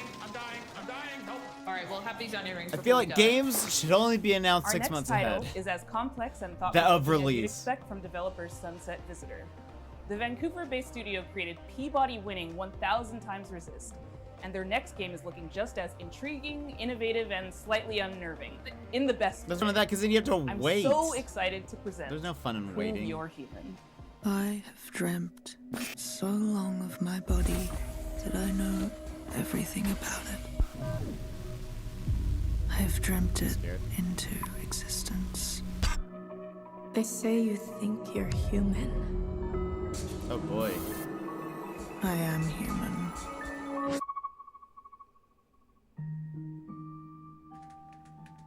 I'm scared. Oh, welcome. My name is Pinky. I also go by Natalie, and I am narrative designer at Sunset Visitor Studios. In our upcoming game, an AI dares to dream that she's human, and it is your job to put her in her place. Prove You're Human is a sci-fi narrative adventure where you play as Santana. You've split your consciousness into 2, and you've been uploaded to a digital world to work. On your first day, you head into the office and you meet a giant face extended off of a mechanical arm. This is Mesa. And day in and day out, you spend time with her. And through doing rather esoteric captchas, you learn more about her as she learns more about you.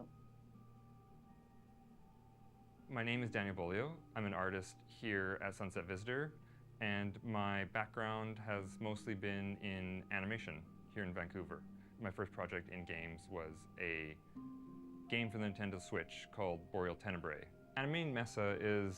Oh, yeah. We're approaching it in a unique way, where we're trying to That face have this scares me. balance where there is enough complexity in the animation system so that she's able to hit all these poses and expressions and micro expressions that we want her to hit, but also have the system intuitive enough that the writers are able to control a lot of that animation from within their writing documents through text-based macros. Having them be able to suggest animations for her to do in the writing document is sort of imperative to how we want to make this game. Some interesting challenges for Mesa is just how big she is in frame. I've been finding that really subtle micro expressions that usually you wouldn't be able to read on a character, they're all you need to convey an emotion on Mesa Face. She can be very serpentine, she can be very robotic, but she can also be very organic. So there's a lot of different ways that she can be animated and a lot of different kind of modes. It's interesting that Mesa Face some of the gameplay is like a captcha. Something is different about Mesa. In the middle of the night, you catch her muttering to herself about a body. And not just any body, her body. She is certain that she has a body just like you, which is impossible. So, of course, you do not believe her until one day.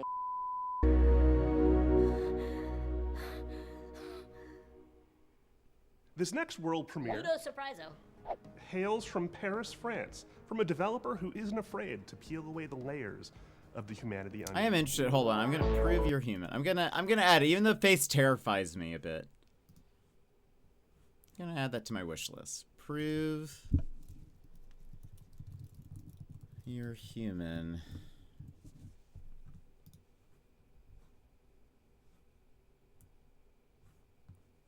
Add to wish list. Psychological horror tag. Oh boy.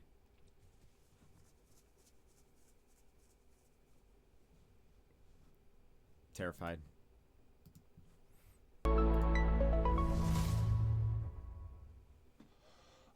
Video games. They should always be fun and lighthearted and designed to make us forget about all the worries in our lives, right? I'm sure it's fine. Ignore that. Oh, no. Wrong. I'm Florent Morin from The Pixelant, and we are known for making video games about the most depressing topics imaginable. I wish France like was real. Forced migrations, or grief, or child abuse. Also, we made one horseback riding game, but this one doesn't count. But why would we do that, you ask? Well, it's not just because we are a bunch of mean, depressed French wannabe existentialists. Of course we are, but we also believe in the power of video games to tell stories that you will care deeply about. Stories we can't afford to ignore. So let me tell you about Ithaca. In this narrative road trip RPG, you play as Penelope, a 30-something environmental rights lawyer who spent the last decade trying to sue big polluting companies and failing miserably. Today, you hop in your car and decide to drive to a place called Ithaca, where you're supposed to meet with friends from the Earth Protection Association you just joined. A perfectly normal thing to do, except there's the boss of a big petroleum company tied up in your trunk. Ithaca starts as a game where you, the player, have to figure out what's going on. From the comfort of your vehicle, you'll be able to call and text Penelope's friends and family. You'll get to know Text how and better as she driving? pretends everything is normal. And as the story is moving forward, you'll gain experience points that will allow you to shape her personality. Depending on your skills, you will pass or fail checks that will open or close new narrative routes. You'll also be able to explore your own thoughts in search for answers about who you really are. Stop in service stations to meet with strangers. Investigate the interior of your car for clues that may have been planted there. Or call mysterious phone numbers to learn info that will shed a new light on the operation you're part of. And in the end, you'll be left with the most complicated question Penelope has ever faced. Will she go all the way and finish what she started? Or will the road change everything? We're not making Ithaca to give answers. We're making it because we're living through questions that feel increasingly hard to avoid. About power, about violence, about the world we live in and how far we're ready to go to defend it. About what still feels possible when nothing seems to work anymore. And we hope Ithaca will be one way to sit with those questions for a while. Carefully and comfortably, from inside a car that keeps moving forward. If that sounds interesting to you, we've just launched a Kickstarter and a Steam page, and we hope to release the game added in to late my wish list. 2027. Also, 2027. there might still be a cute horseback riding minigame in there somewhere. Ever since we first showed this next game, we've been eagerly anticipating its release. Well, have we got some news for you? Hi there, my name's Will. I'm part of the dev team here at Radical Forge, and we're working alongside the guys over at Crescent Moon Games to bring you Screenbound. Screen what? Screenbound. Oh! Is this the one where it's like 2D and 3D? On Day of the Devs, Crescent Moon talked about how they initially came up with the idea for Screenbound and showed off some of the early mechanics.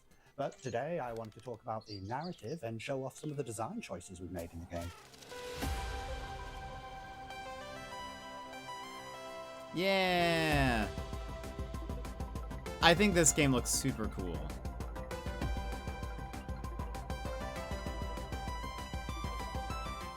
So, for the narrative, you, the player, find yourself in the role of Pavi, on the hunt for her missing mother, Lova. Now, after finding a trans-dimensional device called a Q-Boy amongst her things, you are thrust into another dimension. With the assistance from a questionable guide, Wexler, your job is to traverse the Q realm and solve this land's puzzles in order to figure out what's been happening in this place, where your mother is, and how to bring her home. This looks very cool. Design-wise, we've shown a lot of our first cartridges mechanics, where we pay homage to the side-scrolling games of old, trying to encapsulate that feeling of nostalgia and familiarity. Oh within the yeah! gameplay. Where did that Badger game go? Keeping mechanics like head Bradley the Badger? Brad the Badger? Really makes you feel like you're playing a game from that era.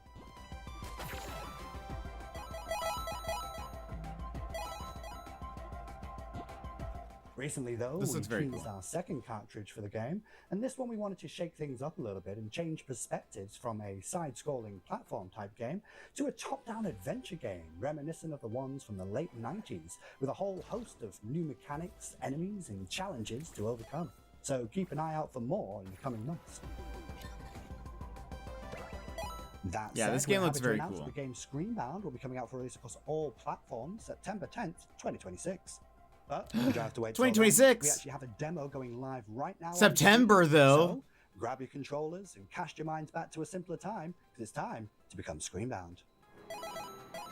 Are all devs told like September's the best time to release a game or something?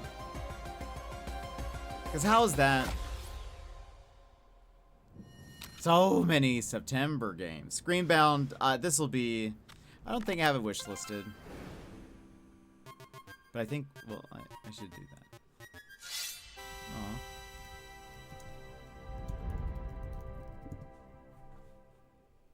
This next game's been making the round at PAX and EVO, and we're excited to show the first gameplay footage. Wishlist. It's from Red Moon Workshop out of Austin, Texas. This is Shot 1 Fighters. But... Hi, David Devs. But My there are name's other Ashley, months over at that Red Moon aren't Workshop September. in Austin, Texas. Our team's been super hard at work on a brand new type of roguelite, with combat inspired by classic fighting games. So check out the trailer for Shot 1 Fighters. Shot 1 Fighters? There's a cat piloting a mech suit.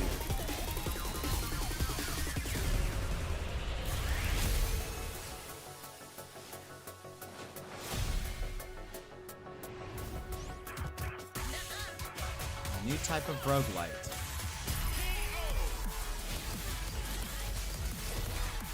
I feel like I maybe saw some of this.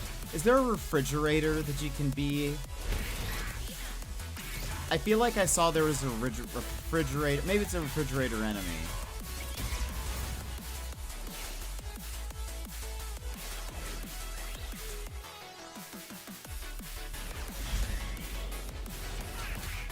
No, there is. You see, I remember things.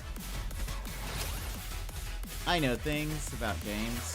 People are avoiding the Grand Theft Auto release month. Like I know. It's gonna be so difficult to like get through. Like, there's just not enough time to get through all the games in September. We're gonna have to delay some of them.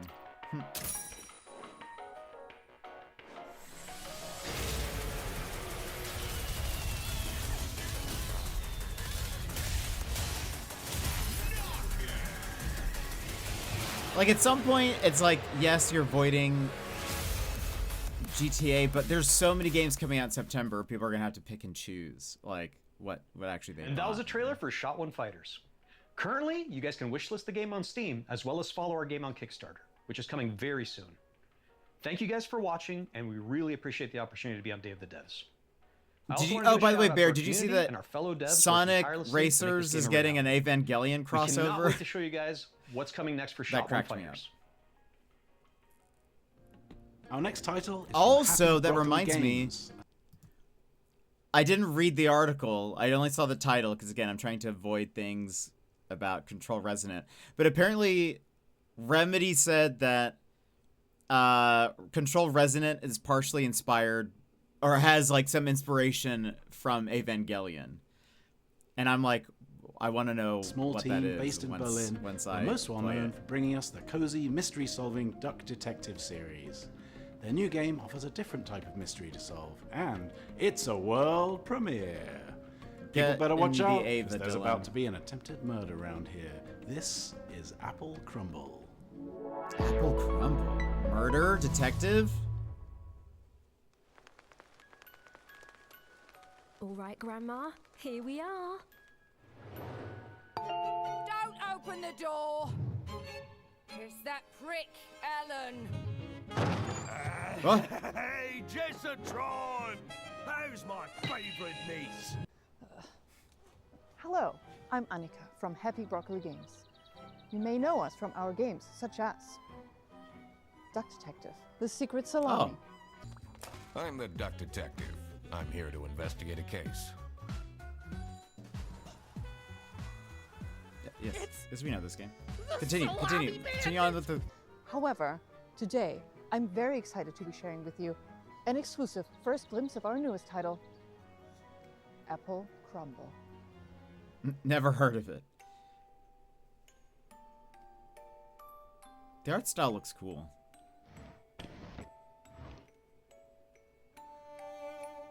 The game is simple. It's your grandma's 84th birthday party, and one of your family members is trying to murder her. Could it be your stressed out mom, your midlife crisis uncle? Your younger sister Millie has been acting weird lately. Just ignore the weird man in your bedroom for now. We at Happy Broccoli Games are big fans of thriller narratives. We've been drawing inspiration from things like Agatha Christie, Knives Out, Mouthwashing. It does sound very Knives Out. Reconnect with your dysfunctional family. Explore your childhood home. And work out who you can trust before it's time for tea. Apple Crumble is a creepy, cozy walking sim. Rummage through your family's belongings. I love the art, like, and the textures and stuff. Apple Crumble is a suspenseful, interactive story. And will be piping hot out of the oven later this year. We hope you enjoy Grandma's birthday. And remember, everyone is a suspect. I wishlisted it. It does seem like she is. Yep. Have you ever dreamt of a game where the main mode of interacting with the world is slapping stuff? Well, your dreams have been answered. Check out this world premiere of Turbo Button's new game, Slap Out of It. Hi, I'm Nick from Turbo Button, and I'm excited to introduce you to Slap Out of It, our slap and solve adventure game coming to PC and console next year. Is this the one with the stretchy arm? But at Puzzle, we're putting it back together piece by piece. And we want you to join our family of on-demand experts to solve the problems of our paying customers with a personal touch. Think you have what it takes to be a puzzle-solving ninja? A rock star who's not afraid to get your hands dirty? A loner with no friends or family who'll come looking for you? Then reach out and become a Puzz Pal today. That's where you'll apply skills like personal tutoring, junk removal, dry docking, commercial plumbing, tech support, caretaking, print-based marketing, whatever the hell this is. We'll slap out of it together. Slap Out of It is an interactive comedy sandbox filled with silly puzzles inspired by classic point-and-click adventure games.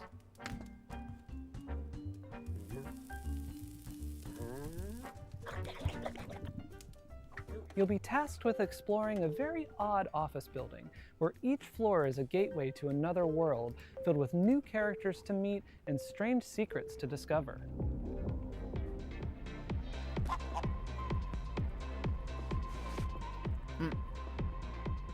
Slapping is how you interact with everything around you. Where will I go Just wrong? about everything and everyone react to your slaps. You'll also find a bunch of useful items along the way that you can store in your trusty fanny pack. Some items have special uses, but of course, you can slap with every item as well. The more you slap, the more you learn about how the world works. I feel like that aspect of the game seems like a very me game. Or something that I would enjoy. Oh.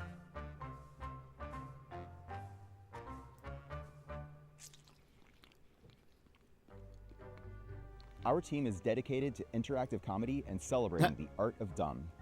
Up till now, we've been known for making a bunch of silly VR games, but Slap Out of It is our first time stepping away from VR entirely. Eating the butter, while exploring lots of new ideas. And it's all meticulously handcrafted to keep you thinking and laughing at the same time. I don't We've mind spent butter, years iterating, obviously. editing, and polishing. But that was something. Yes, And but we're so just proud to taking a say bite this is out our of butter dumbest game just yet. makes me. We're also excited to be working I with feel Ben like Starr, my heart who wants joins to us now die. to share a little about what this project means to him. I don't know who you are. I don't know what you want. Ben but of Starr. course I'll do it.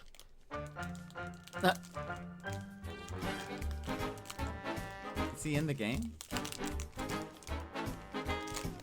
Yeah, it's a thing with something, but Just taking a bite out of butter.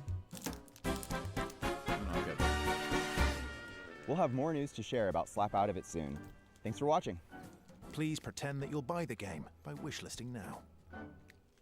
We promised you a lot of world premieres, but it's not very often we get to show you sequel, follow-up sort of things. This next one is from our buds over in England, and it features a very familiar cast.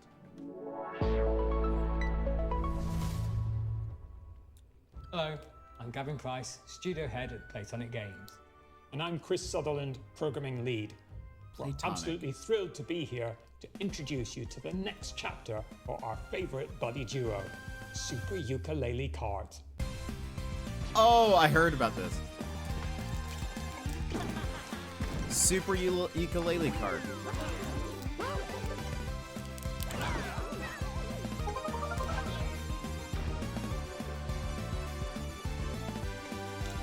Yuka and Lady are back, but this time they've traded the platforming for the starting grid. We're hitting the track in a unique style to give karting fans an experience like no other. They're like, we're tired of Banjo-Kazooie games. With Super Ukulele Kart, we're building a racing game that rewards mastery of its many mechanics, tracks, items, and perks. This isn't just a Sunday drive. It's a high-speed, high-skill, pixel-perfect racing showdown. Think of it as the definitive competitive karting adventure. It's just a touch more lizard and bat than your usual Grand Prix. At Playtonic, our goal has always been to inject a bit of that classic fun and character-driven magic back into the industry. We might be a small team, but we've got a lot of history between us, and as huge karting fans ourselves, we can sense when sometimes things have drifted too far from much of what we believe made those experiences so fun in the first place.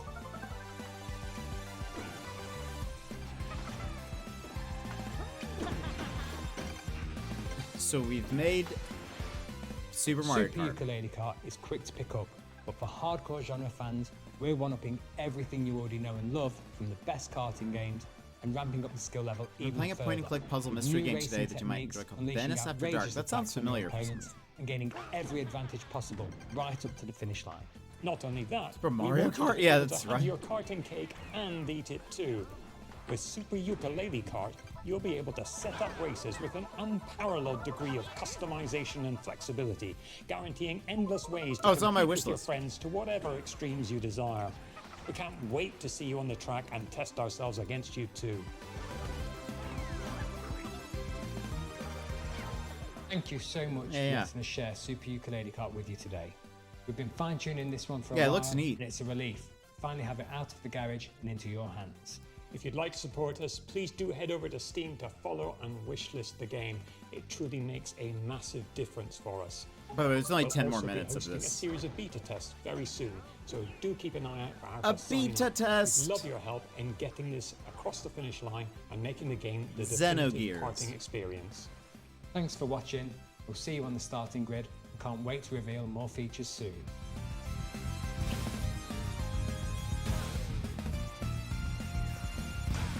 I never played ukulele. Xenogears. All the way from Poland. We've got some news from the demo a while back and picked up the game recently-ish when it was on sale. We are Star Wars I'll have to check it out. the team behind if you're liking Into it. the Fire. It's a cataclysm extraction survival game where you have to navigate ever-changing terrain, battle against fire and volcanic demons to find and rescue survivors.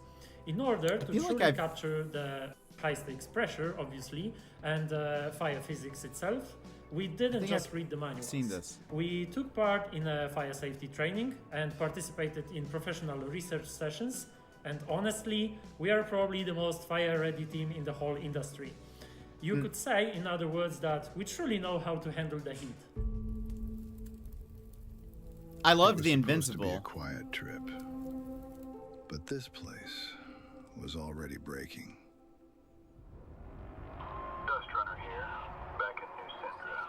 I'm pretty sure I saw this a while back. Yeah, this looks interesting.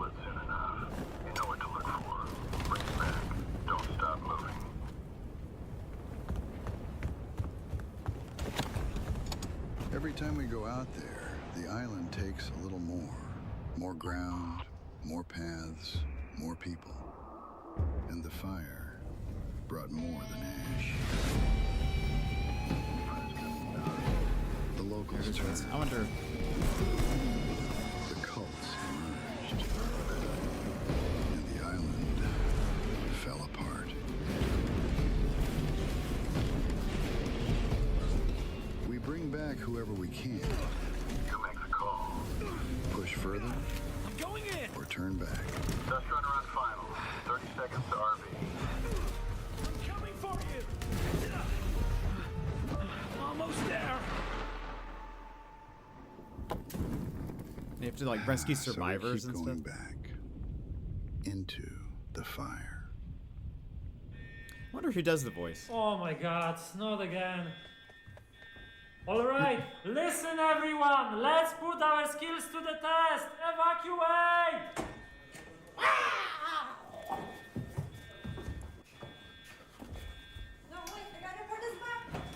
The Invincible, so good.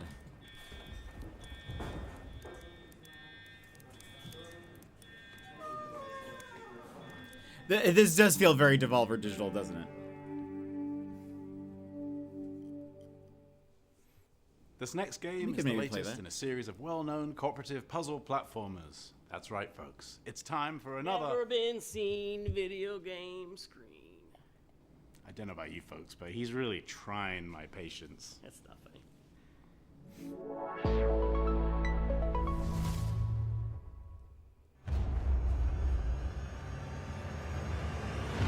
Once upon a time, in a distant corner of the kingdom, two youngsters stumbled into trouble and unknowingly bound their fate to the realm's greatest heroes.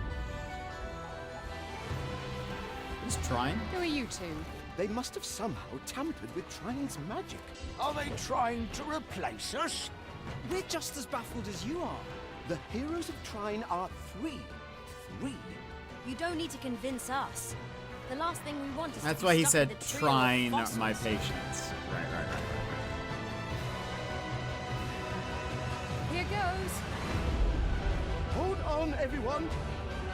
Watch out. Don't underestimate us. That's right. I think I also played the first one. What's that? It's another magic beastie.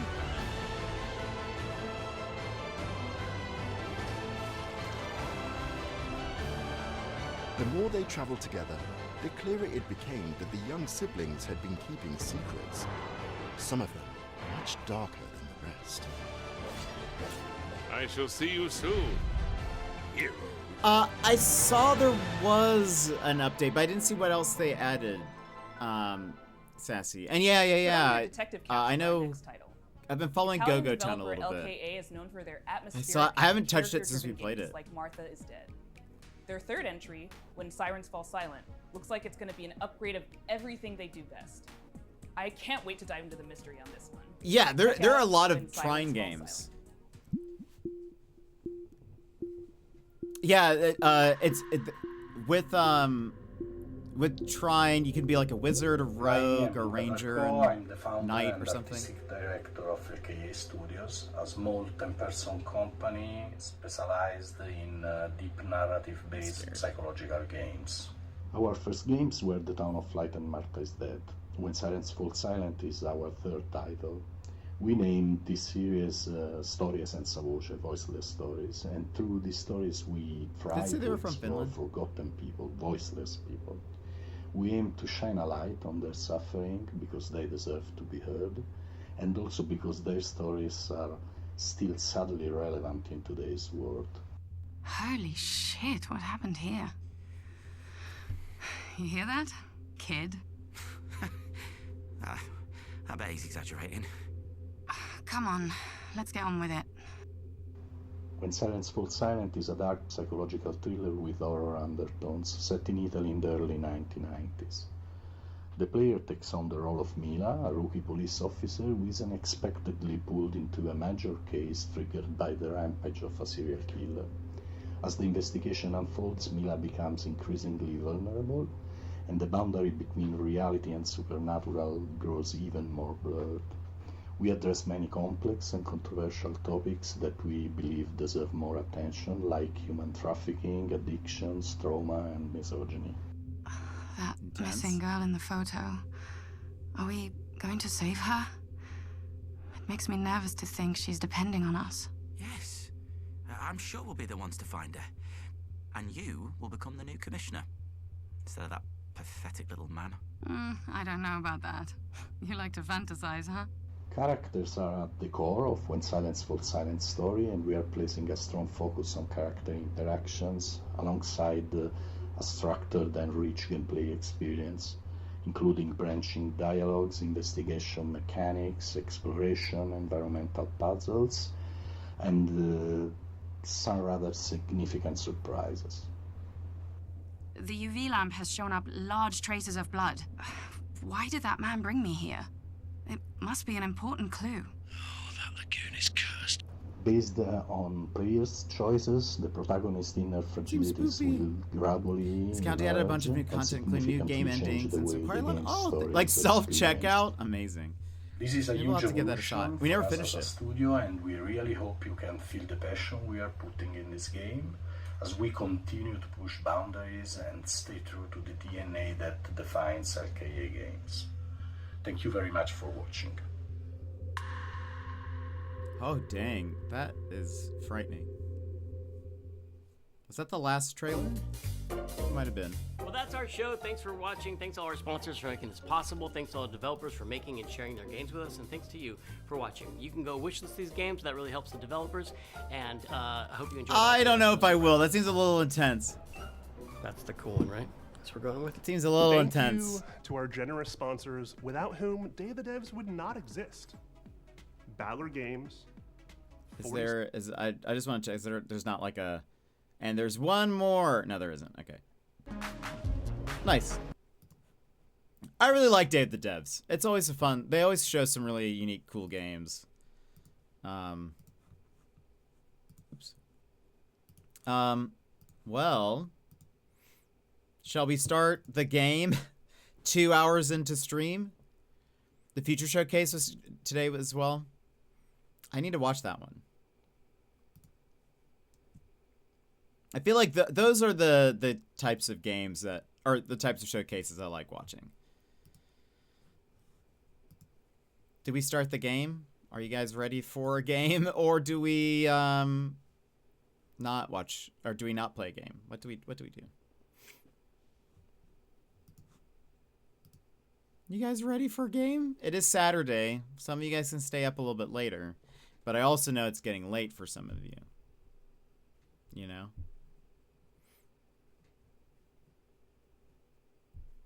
I know some of you get sleepy when it starts to hit this hour.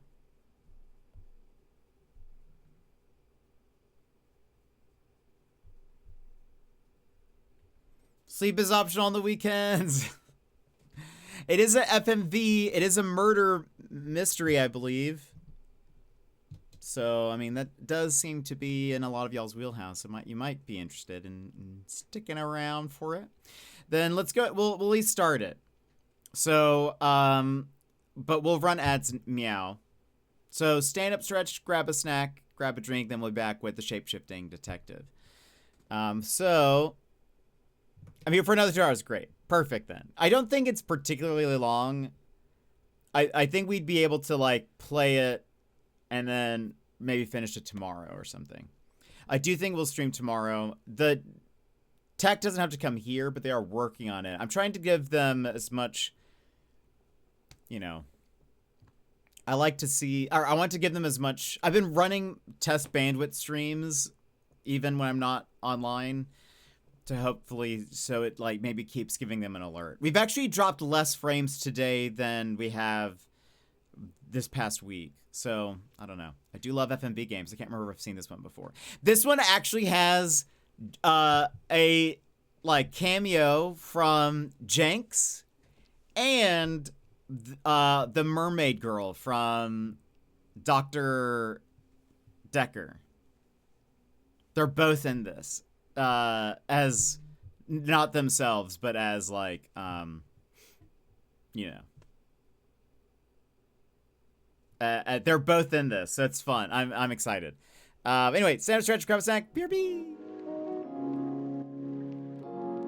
This is your time, Jetpack Gang. Stand up, move around, grab a snack, hydrate. The stream will resume in just a few minutes.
Welcome, everyone, to the Shape-Shifting Detective.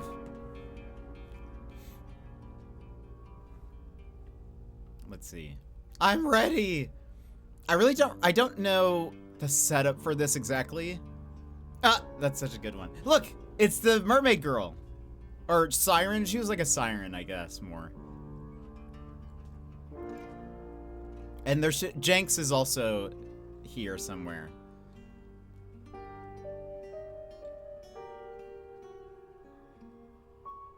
Wait for it, wait for it. Where's Jenks? Jenks! It's Jenks, everybody! Anyway. Let's start.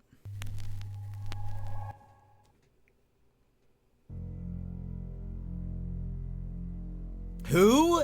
Oh, goodness. Detective Jenks from Contradiction. You're listening to Radio August. Dark Nights with Poe and Monroe. It's 5 o'clock, and I'm Alice Monroe with your August update. August police are appealing for information following the murder of 21-year-old Dorota Shaw. Miss Shaw's body was discovered last night. Chief DuPont is calling the crime a violent and despicable act. Anyone with information about the murder is urged to get in touch via the department's confidential tip hotline. It's horrible, Poe. Indeed it is. Rupert Booth? Maybe that's Jenks? I can't remember. That seems loud. You need to learn when to keep your mouth shut.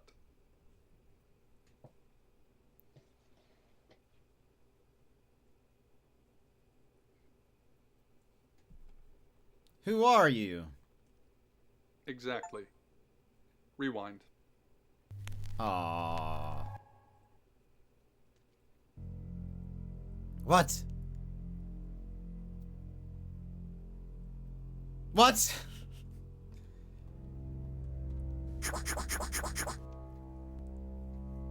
You're listening to Radio August. Dark Nights. We lost. With Poe and Monroe. There's no... It's 5 o'clock, and I'm Alice Monroe with your August update. August police are appealing for information following the murder of 21-year-old Dorota Shaw. Miss Shaw's body was discovered last night. Chief DuPont is calling the crime a violent and despicable act. Unbelievable. Anyone with information about the murder is urged to get in touch via the department's confidential tip hotline. It's horrible, Poe. Indeed it is.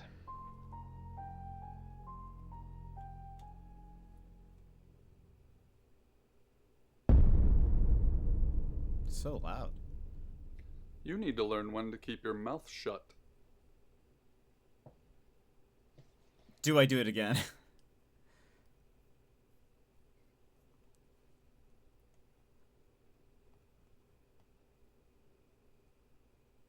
You know why you're here, don't you? The dead girl. And this. What exactly were you thinking? You have one job. Don't get caught. Do you think you can do that this time? I can delete that answer? What happens if maybe I'll delete it. I won't say anything. Splendid.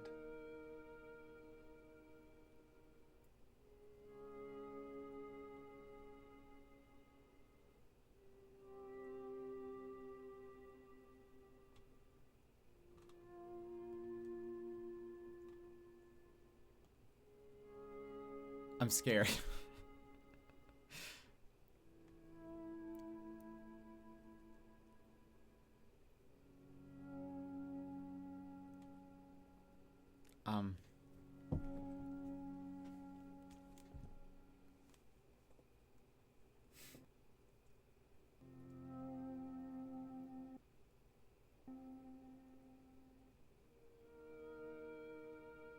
I think it got stuck. Resume? Splendid. You're going to a town called August. Find Chief DuPont. He's gonna think you're someone else. This person. This is who you are now. Understood? I won't say anything. Understood? You told me not to... Yes. Splendid. If someone so much as sniffs that you're different, you'll be deprecated. Deprecated. We expect you to use your ability. Just don't get caught. And never, ever change into a child. In brighter news, August resident Mia French is celebrating the return of her missing pooch, Barley. The 8-month-old Basset Hound puppy was found outside Daryl's Chicken and Ribs. And that's 5 o'clock with Poe and Monroe. I'm Violet. Welcome to the guest house. There are some rules. In particular, no shoes in the guest house. The carpets are priceless. Now, how long are you staying for?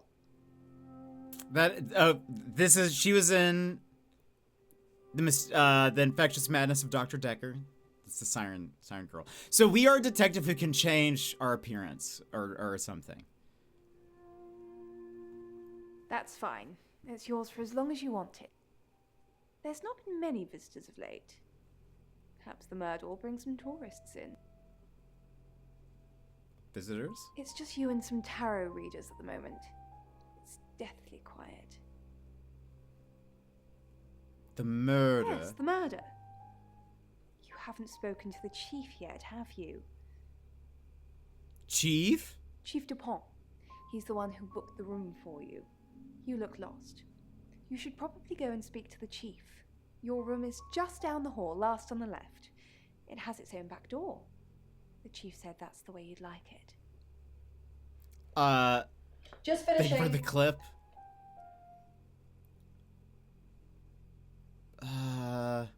Should I say predicting the future? How would I know? I'm just looking for my room.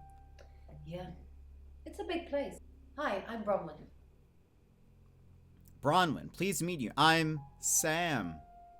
Oh, I'm kind of covering... Let me, This probably will show, like, who I am, I imagine. Pleased to meet you, Sam. If you'd like a reason. Why is it like... It's like cutting off the audio a little bit. Sure. So, what's your question, Sam? Are you guilty? Will I win? The fool. I'm going to see a lot more of you, aren't I, Sam? Enjoy the journey. But remember, not everything is winnable.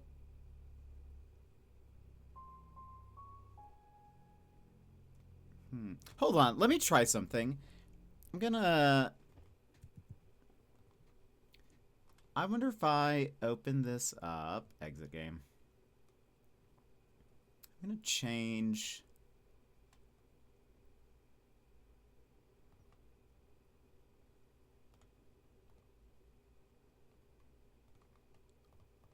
I'm changing what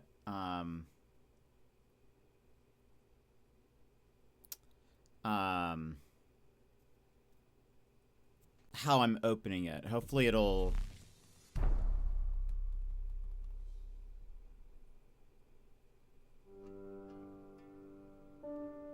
okay.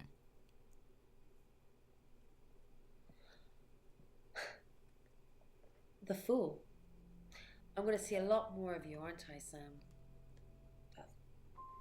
Enjoy the journey. But remember, not everything is winnable. I'm in room 1 and that's down the hall. Lorraine's in 2, Lexi's in 3. And which room are you in, Sam? Last on the left. Good. We're neighbors. Just knock if you need me. Okay, but I would think she wants to change into something else. But because she turns back into her original shape, she basically can't really change. So perhaps she's someone who wants to change, but somehow goes back to her old ways. You know what? You are so close, Poe. So, Helen, firstly, thank you very much I for clicked writing on in Tune and Radio speaking to us. and I would like to just say to you that what I think is that you want to reveal something private about your life, but you're worried that when you do, you will still be as ordinary as you were before, because the skin shedding relates to personal transformation. Nice. Yeah. Well, I was close, but your explanation is so much nicer. This has been a bit broken so far. You're listening to Radio August. Dark Nights with Poe and Monroe. Lung. Read by Jesse Cox. Jesse Cox! She must be early 20s. The white robes barely cover her, soaked in blood. How very traditional, thinks Lung, lighting up another cigarette. Cough. Cough. Cough. The dais, if you can call it that, is a mossy slab beside Carnby Stream. The clouded sky picks out highlights in the water as it travels past jutting rocks and reeds. It's a calming juxtaposition to the lifeless vessel in front of him. Cough. Cough. It sounds just like him. Coughing violently and uncontrollably, Lung adds his own blood sample to the victim's. He drops a barely touched cigarette to the floor and squishes it with his boot heel. Wiping his mouth with a now bloodied sleeve, he reaches into his jacket for something. Another cigarette. Gotta find me a good one, he mumbles. After lighting up, he produces a phone from his jacket and hits a speed dial number. After a few rings, it's answered. Mrs. Hedges. I think I found her. It's not good, I'm afraid. Cough. Cough. Coughing up blood, the girl gurgles out a shriek and raises up from the dais. Although it may be, whispers Lung, before hanging up the phone. He steps backwards wearily, brandishing a revolver at the girl and calls out, Hey, you! And then more worriedly, Who are you? Looking down at her semi-naked, blood-drenched body, the girl sighs and turns her attention to Lung. Did you murder her? Lung squirms a little. Cough. Cough. Cough. A lot of people wanted Zoe dead. I did them a favor, and I got a meeting with you. The girl draws her robes tightly, steps off the dais, and moves slowly towards Lung. And what did you want exactly? Lung steps backwards in rhythm with the girl. I'm dying. I don't want to die. You said you could grant me eternal life. The girl snarls at him. I did. That was before I knew you were a killer. Her pace quickens. Cough. Cough. Coughing more blood, Lung swipes with his sleeves and stands his ground. Then you can go back to hell, or wherever it is you came from. Bang! Bang! Bang! The bullets rip holes through her chest, and blood arcs ferociously from the wounds. She staggers with each impact, then begins to sprint at Lung. What the fuck? Lung crosses his arms to shield himself as the girl leaps onto him, crashing him backwards onto the grassy floor. Thud. Crunch. His head hits the angled stone with such force his eyes bulge. Blood pools behind him and in his mouth.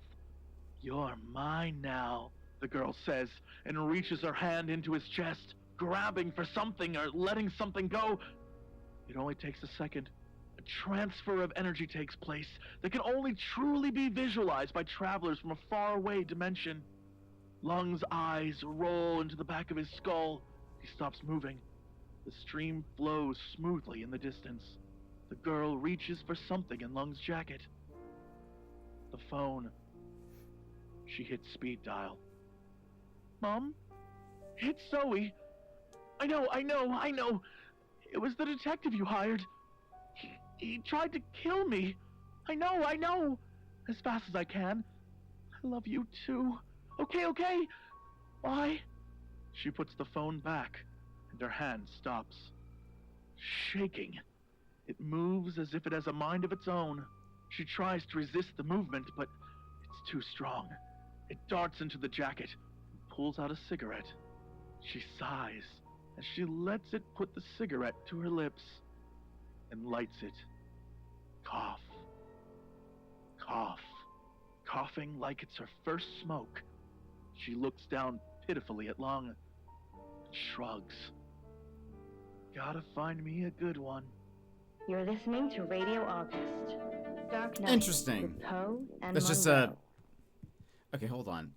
This is getting stuck. I don't know why. Oh, looks like we could have... That's what we should have been seeing. Okay, Alice, this is what I brought in today. Go to our room. So the story of... That little story was like of someone who was like... I don't know. Not a shapeshifter, but maybe she takes over people. I don't know. Seems interesting. This is our room.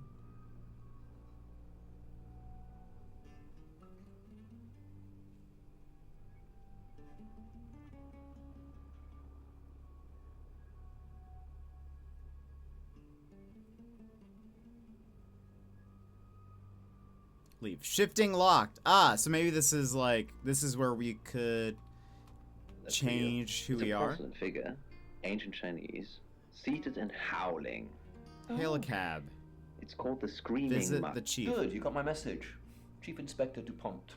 I wasn't sure you'd come, but I suppose you're between jobs? Jinx! This reminds me of a really good horror game I played. What was that one called? Well, we both know that's not true. But I like it.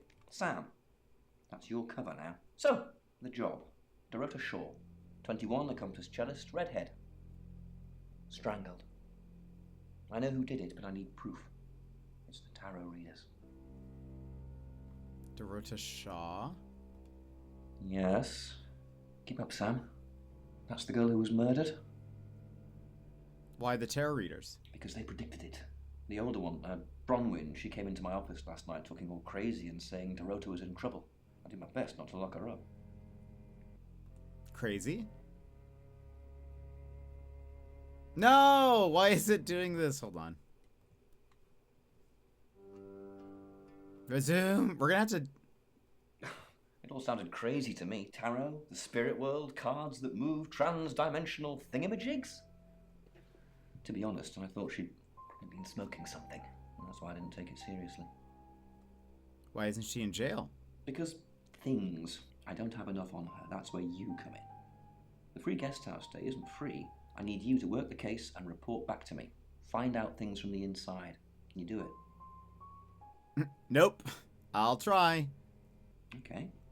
I'll be telling everyone that you've been hired by the Shaws because obviously local law enforcement is either too incompetent or too overworked to solve anything. That gives you a license to talk to people, but only notionally. Don't actually touch people or annoy them.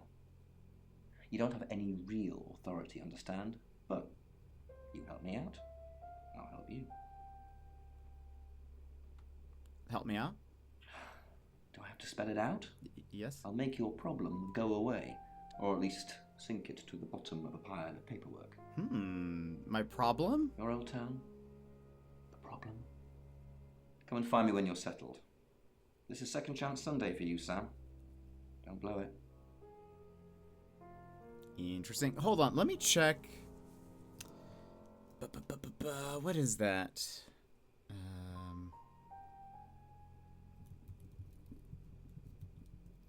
Proton DB. The shape shifting detective. I want to see if they have like a. This is the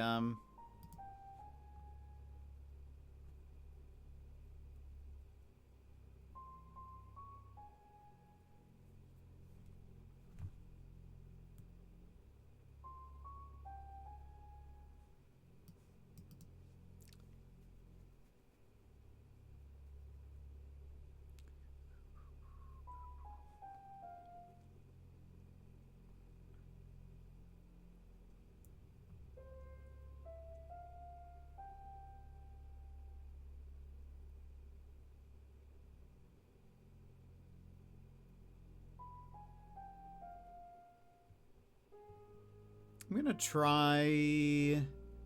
Hold on. I'm gonna try a different proton thing and see if we can get this to run so it's not constantly freezing or whatever. Let me do a couple of things.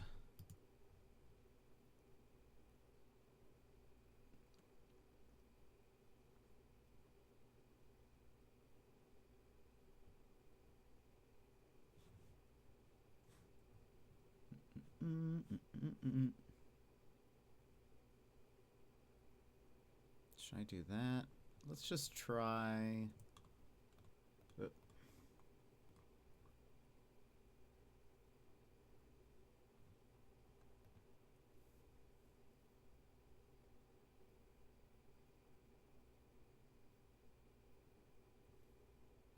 Let's try this also.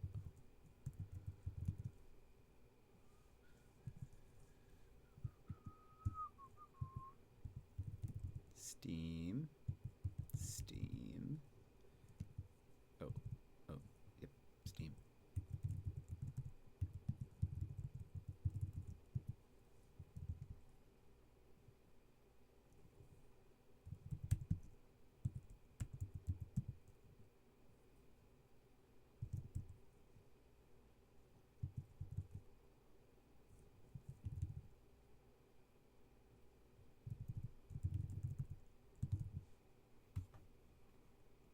Let's try that.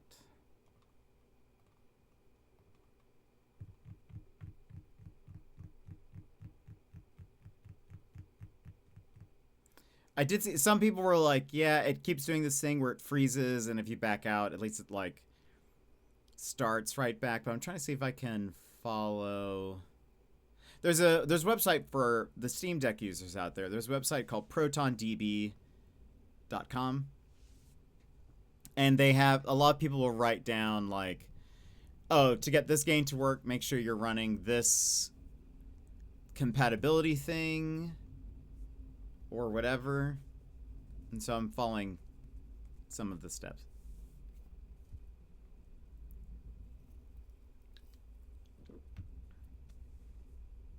They also list like how well a game runs typically. Sometimes it's not fully accurate because again it's totally user like ran, but tell me about Dorota.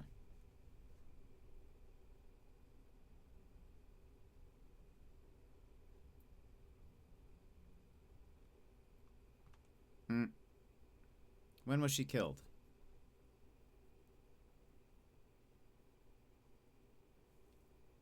Oh, you aren't.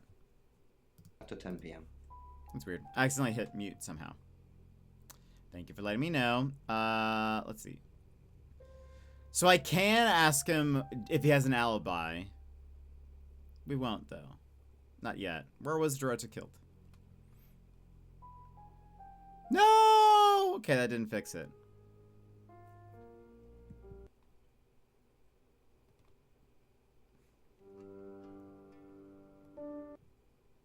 I'm not liking in her that. bedroom. She was naked, strangled. No signs of sexual activity of any kind. It was a weird scene to look at. There was one thing, but it's strictly between you and me. Dorota had a gold coin in her mouth. I'm being serious now, Sam. Not a word of this. It's the one thing only the killer would know. I don't like that it's like freezing. Hold on.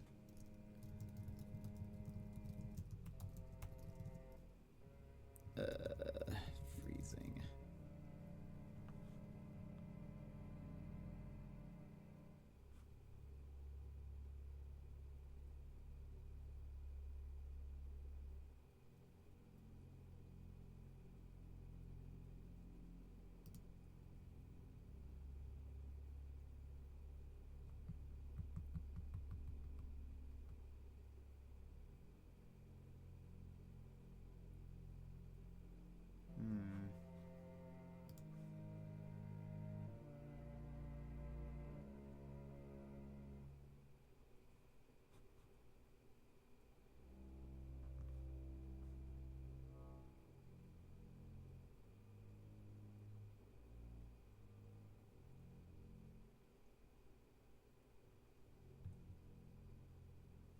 Let me check.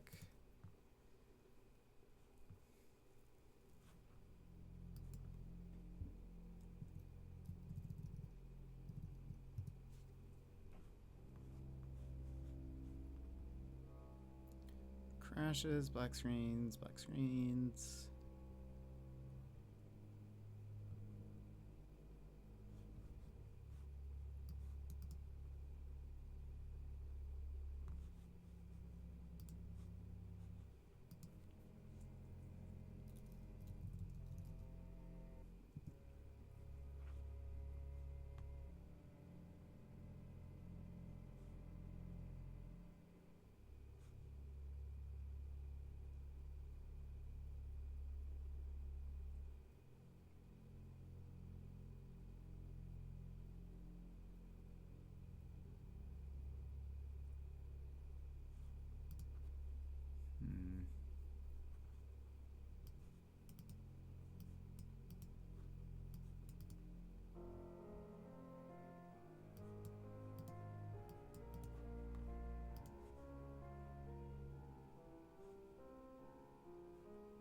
I see other people who've had this issue. There doesn't... Nobody seems to, like, have a...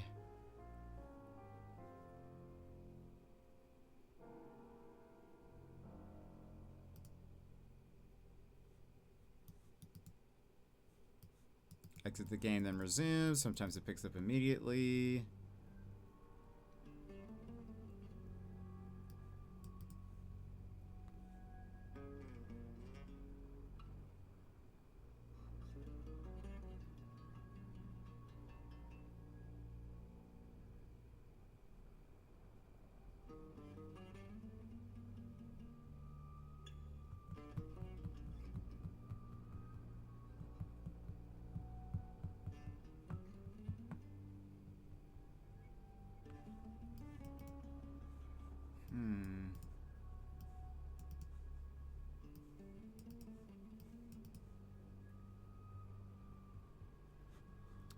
Somebody on Steam. There's another person on Steam. They don't, and they're not on Steam Deck. They're just on Steam. Like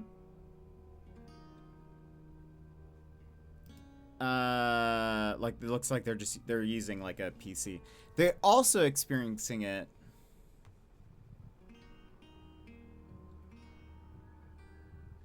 And someone's just like, yeah, this was in 2018. Somebody's like, yeah, it doesn't look like it just, they're like, it just happens. Hold on. I know this game is on PlayStation.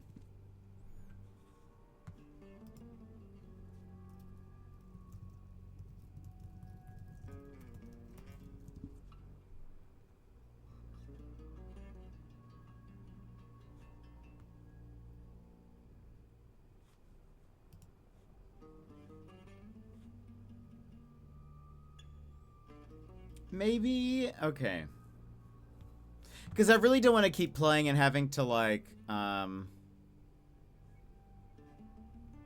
it keep having to back out to the title screen just to keep playing. That feels disruptive to an annoying degree.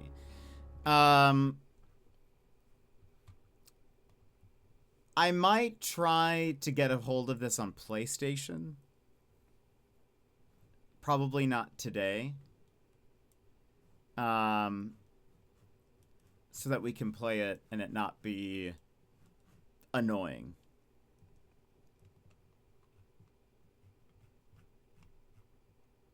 I feel like that's a better option than trying to power through it and, like, trying to, you know, it just annoys me that it's like freezing so often. Like in the 4 people we've talked to, it's frozen for each of them pretty much. That's no fun, you know? So yeah, I think we will wait on this. Now the question is, what do we do? What do I do?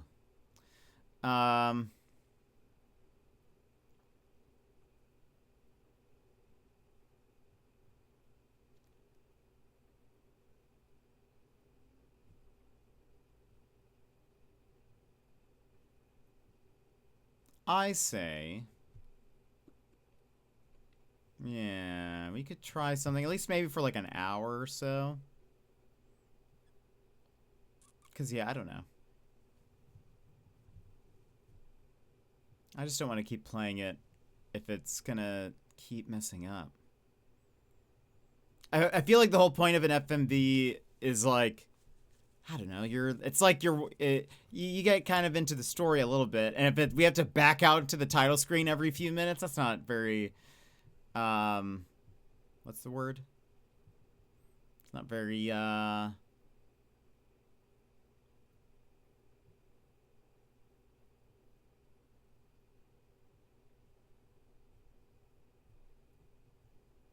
very, immersive. There we go.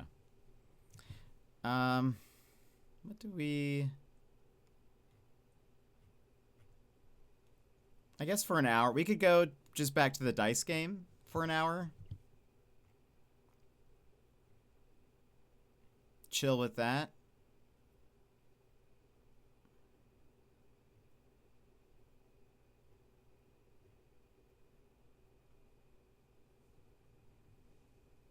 Is that no motion video? Yeah. Yeah, an NMV instead of an FMV. Yeah. Yeah, cause that horror game? No, we don't have any. Yeah, that just isn't. It's not fun. I'm sad. I was like, oh, that'll be a fun FMV. I like that it has,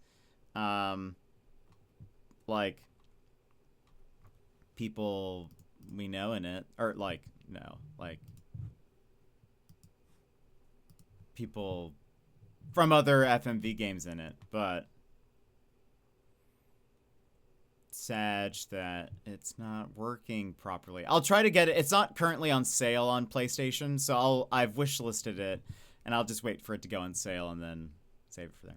So I tried 4 of the game demos I downloaded, and I enjoyed them all. Oh, perfect. I think I saw you added it to the thread. After seeing a bit of it, I don't think I've seen that one before, so I was excited. Oh, yeah. Yeah, it seems fun. I like the shape-shifting mechanic. I think that's the thing I remember from the Steam page is, like, you shape-shift into different characters, and then you can question them as the different characters. So, like, talking to someone as, like, one of the other characters might get a better, like, you might get a different response from them, etc., etc. So it's like a neat concept.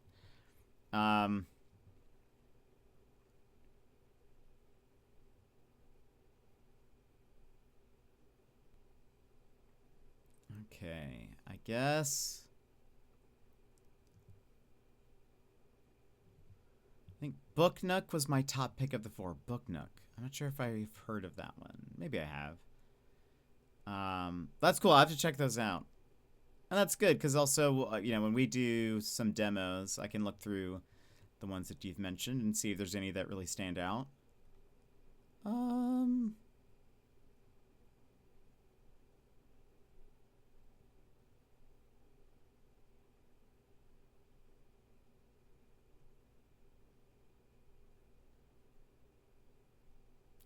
Well, we dice game.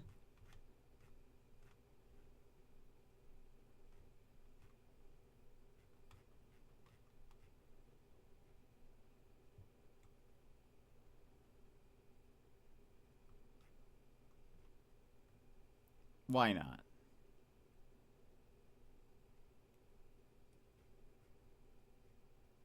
I'll give you guys a choice. You get to vote in a poll.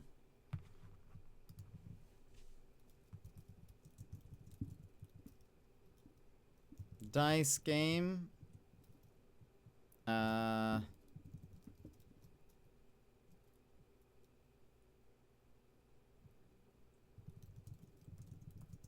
Should I give you 3 options?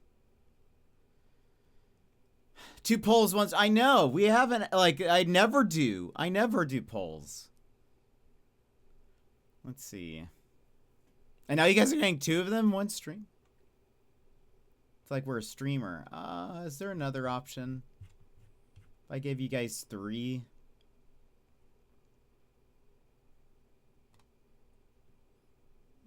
Oh, we could do okay.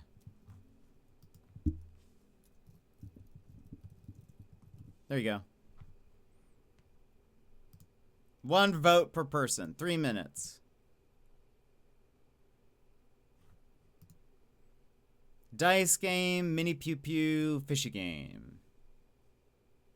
You can do those 3. You guys get to vote. What you want to see for like the next hour?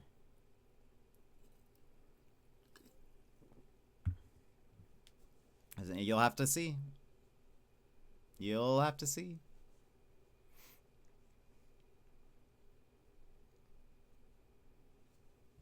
You have to just vote on what you think sounds good. Oops.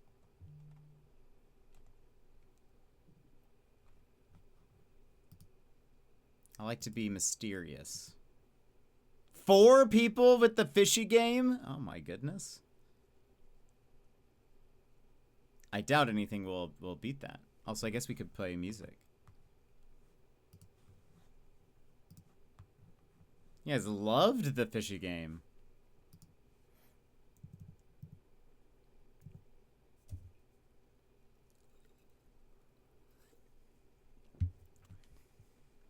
I'm sad that the FMV didn't work.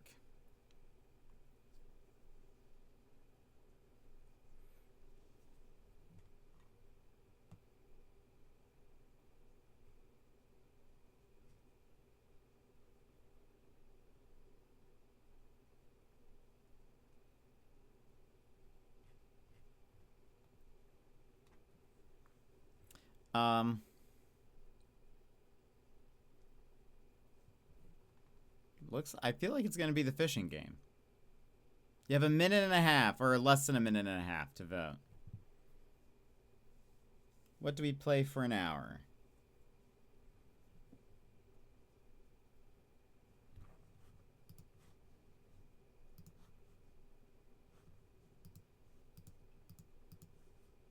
Sedge.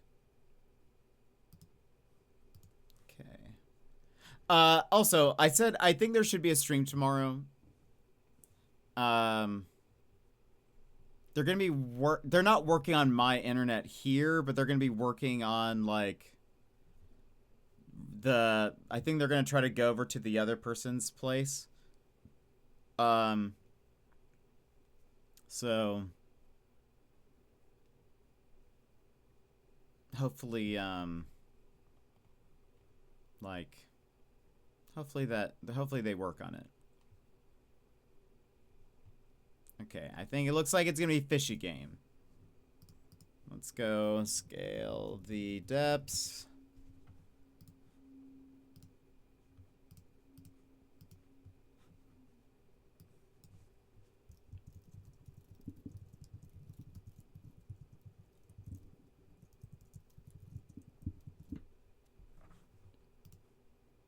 There you go. Change the category. Oops.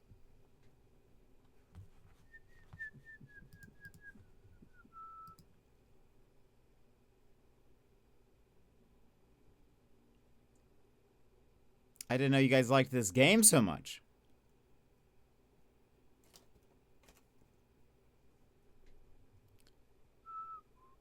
No, I won't. It's a mystery.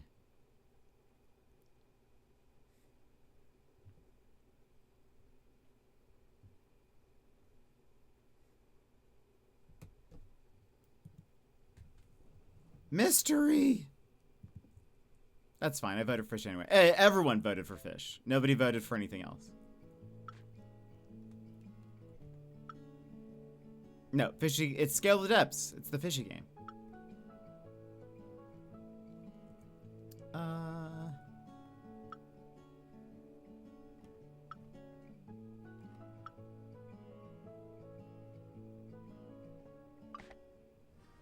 Chupacabra. How do I move? Oh, I need... Wait. No. We did play... There we go. Okay. I was stuck for some reason. I'm joking, obviously. Yes, I figured. Do I remember how to play this? I don't remember exactly what we were doing just then. Or like... Oops. Oh, that's nothing. Okay.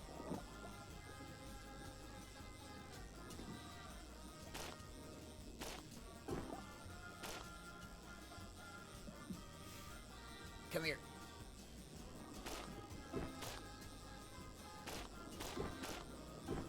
Might as well get used to the controls again.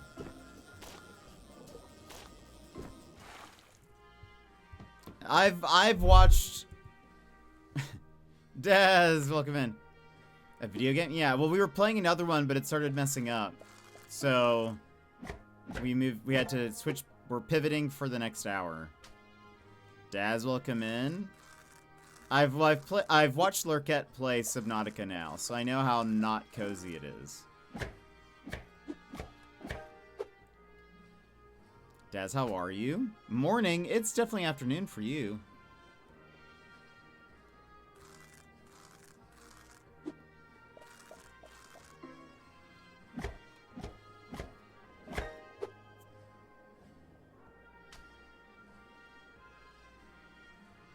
Dave the Diver.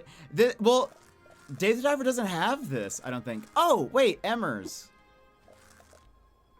This reminds me. You saw this and you were like, oh, right. You were like, oh, this would be like a good addition to Dave the Diver. Did you see that in Bancho? You like do this pretty much? You like catch fish and then you like prepare them for the sushi. I saw that. I was like, Emmers predicted this, like, or has manifested this somehow. It is, but only by an hour and 9. Well then, good morning, Daz. What have you done today? It's mostly cozy, sprinkled with tiny moments of terror. Yeah. I've seen her scream. I jumped a few times. I don't like when the fish touch you. I don't like that you can't really, like, attack the fish, really. I know that's not the point, but I'd rather be able to fight the fish. Hello. Eat. There you go. It does not like that one fish. Hello. I need to fish some more. Spent absolutely nothing. Woke, fed Ralph, went back to bed, doomed, ate lunch, and did dishes. Oh, that's great. Sometimes you need a day like that. Let's find... Oh, right. Right. There's this whole thing. We need to try to move that box down, I think. Yeah, we need to unlock that. Retract. Let's get rid of this.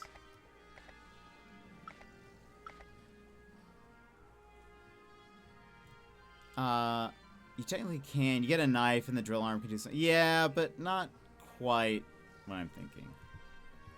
Need to finish laundry, do shopping, and shower before gentleman caller.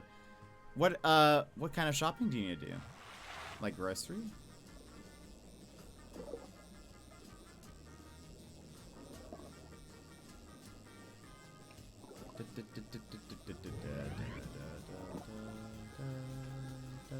Not that one. It is this one.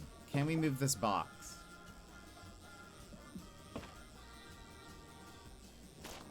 Oh no!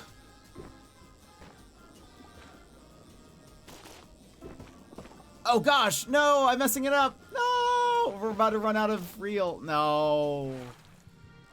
No.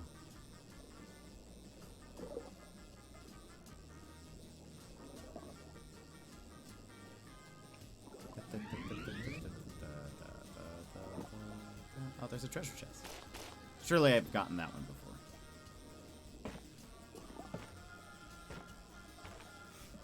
Oh no. Oh no. No!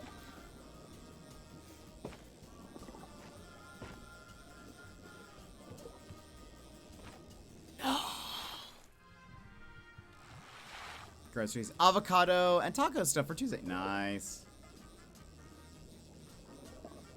That sounds great.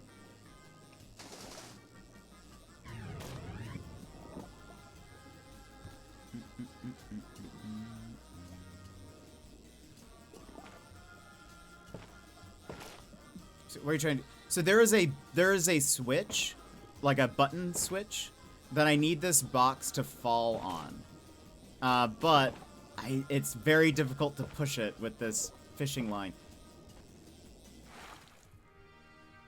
It's gonna open a door. So there's like, so besides fishing, there's like exploration, in this game. Explore with the fishing line, classic, like all fishermen do. But there is a button, and I'm trying to push this box down there, but I only have a limited line right now. And so I need to try to get it to land on the There. Perfect. So now, like, this is going to be open for me. So if I go down. There's, like, hidden treasure. Sometimes there's, like, special fish that are only in specific sections. Ooh. Reel extension. I've wasted more reel probably trying to get it.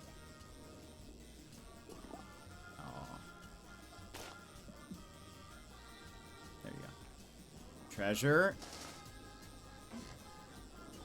Oh, we got a cosmetic, and we opened another door. Oh, I think this leads to that other place. Okay, there's another box that needs to be dropped.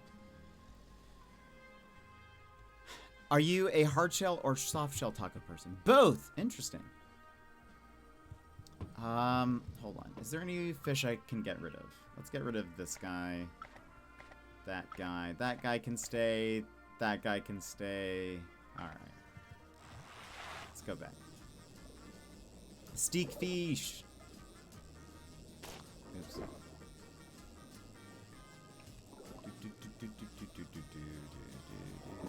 I've gone just the longest way around.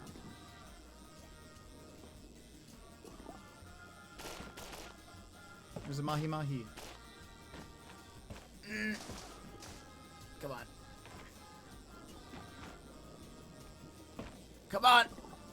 Nice. Okay. Let's go back down.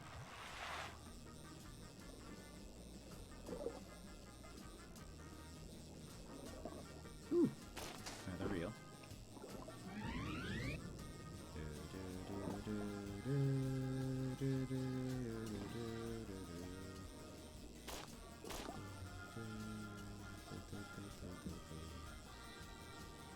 Ooh!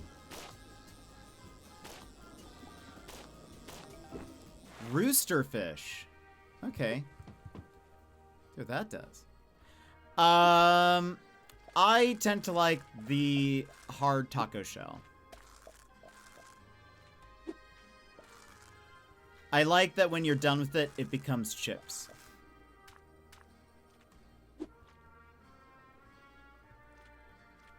And I sort of like that, like, it doesn't really get soggy. Whereas, like, the soft taco shells sometimes get a little soggy.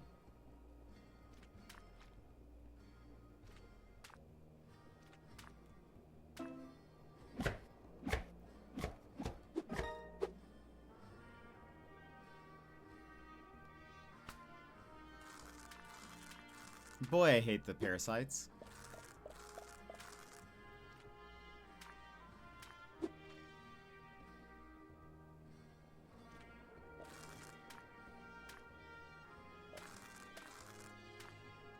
How much money do we have? There we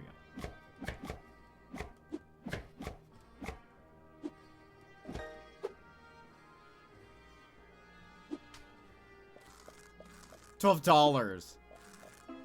Ew. Because we need to buy. You can upgrade like your knife. You can upgrade the like reel and stuff. So we need to do that. Do fish typically have this amount of parasites? I don't want to think about that.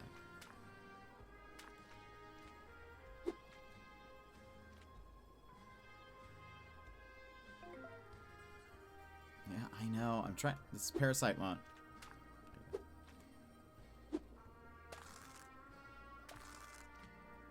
No idea. Good reason. Oh yeah, you don't like fish. I love fish, but I don't want to think about parasites. Do you, sure. Do they have the I mean, I know there are parasites that attach themselves to fish, but like this many, I feel like every other fish we get just has parasites on it.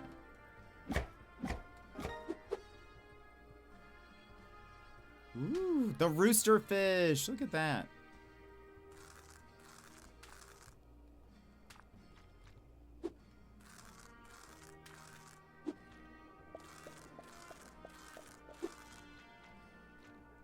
Yeah, unfortunately, fish do have...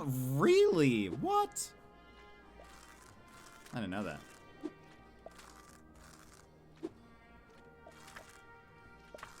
Why so many parasites?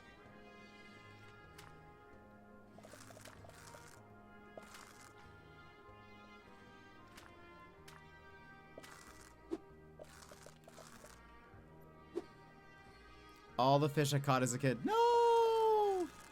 It's very common, especially in freshwater fish. Interesting.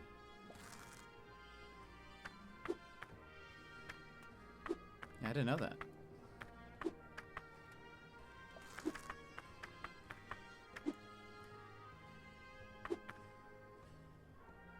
That's why you're supposed to freeze or flash freeze. Oh, interesting.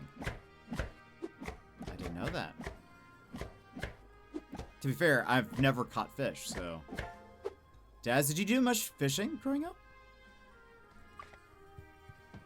Hello.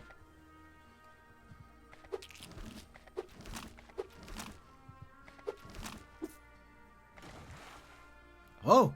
Special one next? Let's save this guy.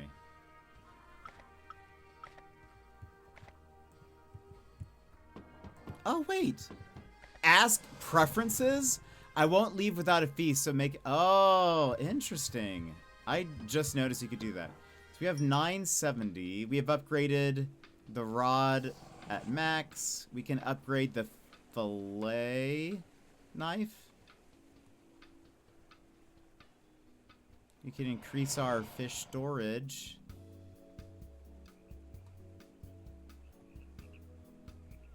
Let's save up for the upgraded thingy. Oh, also, where's our... Hold on. Cosmetics. Mariachi head. Mariachi body. And the mariachi hat. Perfect. This is great. Wait, oh.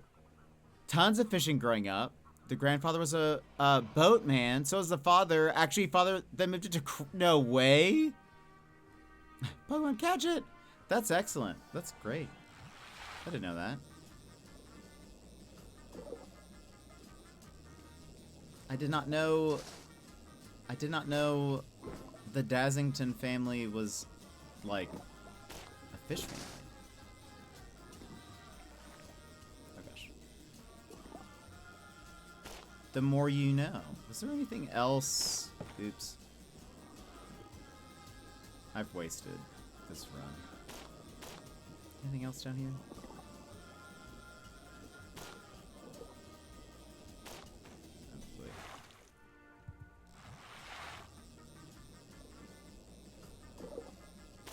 Daz's dad was on Deadliest Catch? Dazzliest Catch?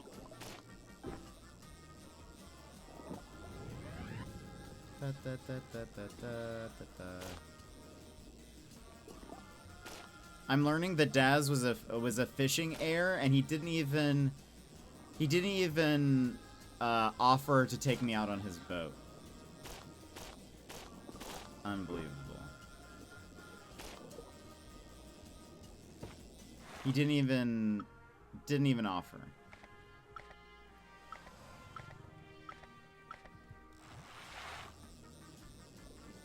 Uncle's still a fish guy. Did you just like grow up on too much fish and that's why you don't like fish? Is that like all you ate and you're like, I'm done.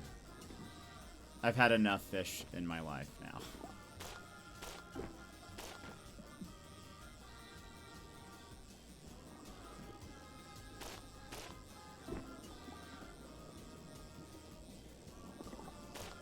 Mahi.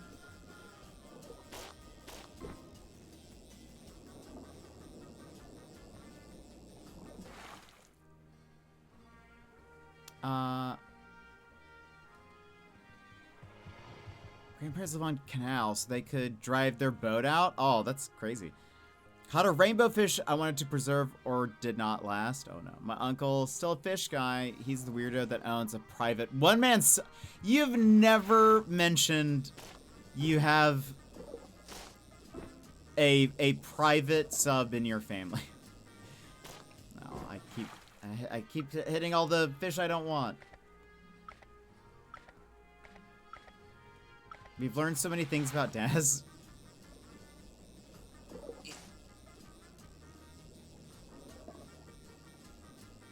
Well, we also know zombie apocalypse, everyone meet on Daz's uncle's submarine. We'll be safe there.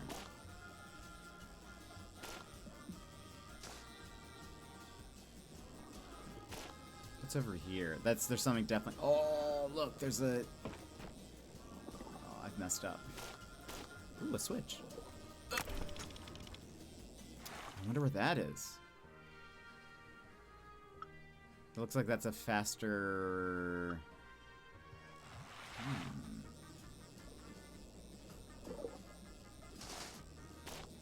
I did not mean to get those.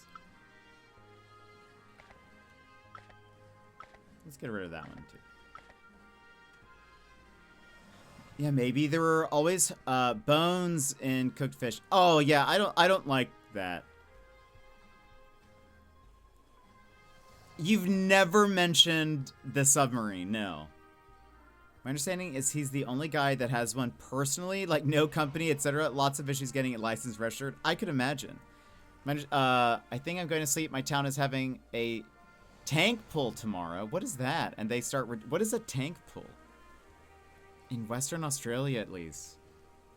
One man sub. What are you going to do? Rock papers. I mean, oh well, it's a one man sub.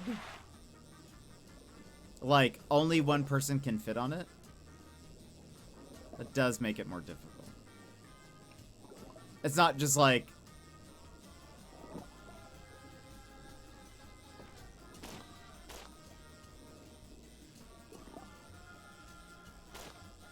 Oh, there we go. Okay. Hold on. Go this way. Please. Oh no. I'm messing up. Nice. Oh, we need both of those? Surely I don't have to do it in a single run, right? It's just the sounds a group of people pull a tank. Oh, interesting. Okay. New Jersey is a fun place. I ain't getting in that death trap. I'll find... Yes, please. I want to see a photo.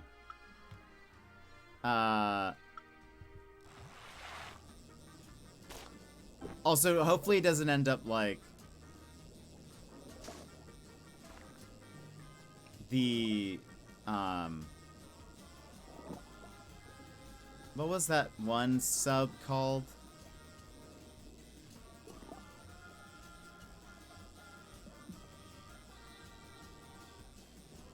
We have to do them, but oh no, that one's pressed. Nice. Oh my gosh. Ah. Come on! Come on! The one that collapsed. It's not. It wasn't the It's not the Titanic. Did it start with a T? Sent a few photos. What? Wait. What? Can I show this on stream? Like the one where it's in the driveway? Titan. That's what it is. Okay, this is kind of amazing.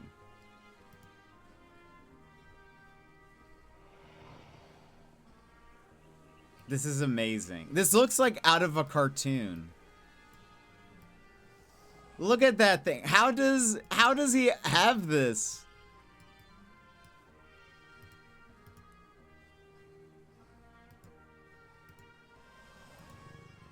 I mean, I will be honest, I don't think it looks safe. Also, I don't think we'll be able to fit more than one person on this. At least for any extended period of time. I mean, it looks like a cartoon. Like, it looks like straight out of... Like, I could imagine this being, like, some cartoon character's sub that they're on. Somehow they do fit multiple people on it. But that is amazing. I love how it looks. Yeah, you guys can just latch onto the rails. I'll pilot it. I mean, if they don't get any depth, it'll be fine. Yeah, I do wonder... That's the thing, right? Has he ever taken it out? Like, those windows, I don't know. How much pressure can the... There's only 4, what, screws on those things? On each window? I don't know. I don't think we're making it to the Titanic on that thing.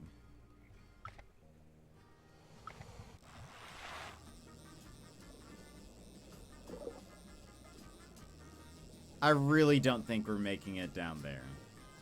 We will not find the heart of the ocean.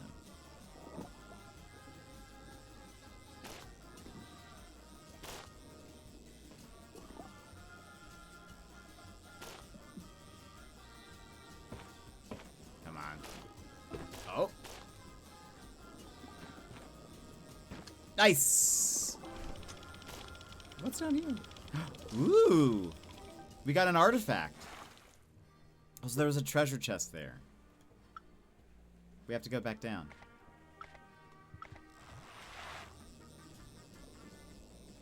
I mean, yeah, that seems wild. Also, have you never mentioned this? Incredible. You've learned so much. We've learned a lot about Dez in just like 15 minutes that I had never heard of.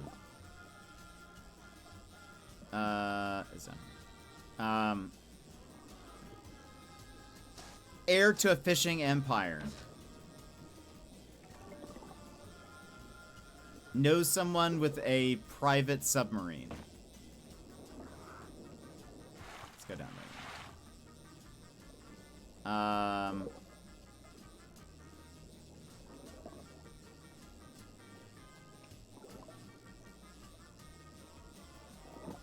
I don't know anyone with a private submarine.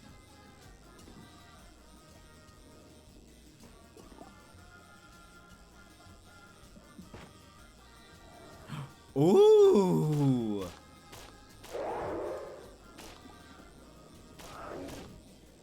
Oh. That has to be like the legendary fish. Surely. That was a big one. Doesn't look like any fish I've seen, especially the way it changes color. Nice work. Ooh. We have to save that one for the special guy. Let's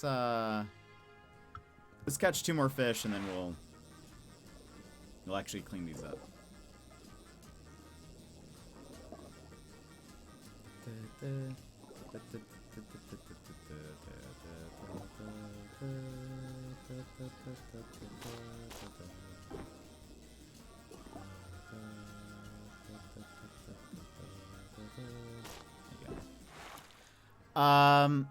So I got distracted. Weird sales guy at the door. You open the door for strangers? I call him weird sales guy. It's a Lego guy. Oh, that's funny. I've done none of my short. You've been talking about way more important things.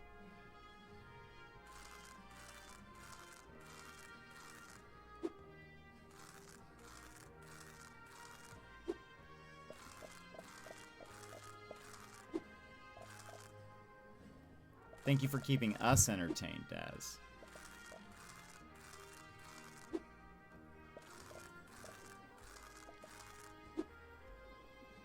Yeah, clearly we need more Daz stories.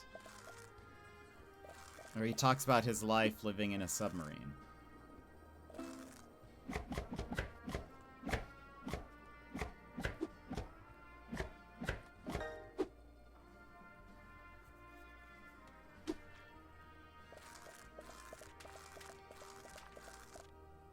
Little did we know Daz was Steve Zissou.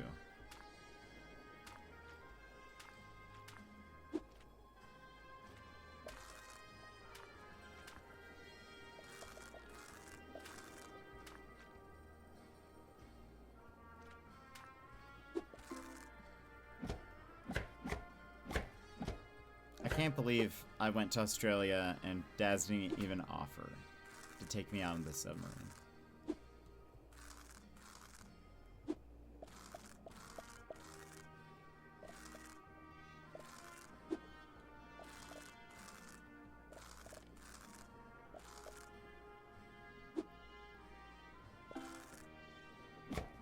He values your life.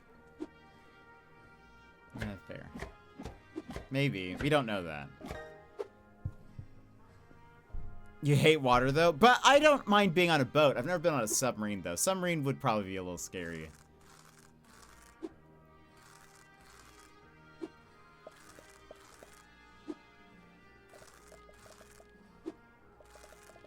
I don't want to end up like the Titan submersible, though.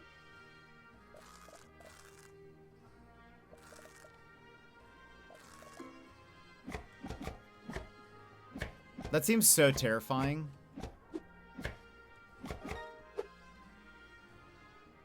Yeah, I don't know how to swim. Oh, look at this. Oh my goodness, the Hoga. Something tells me this is a mythological fish.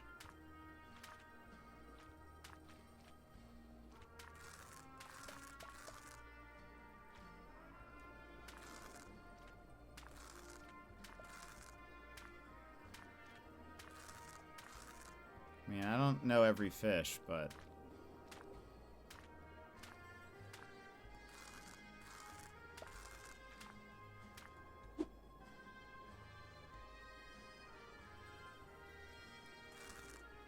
This guy's just hiding.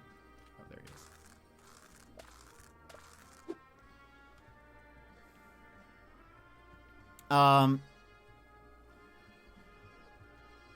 Fairly certain every Oz... That would make sense. Raph can't swim, if I recall.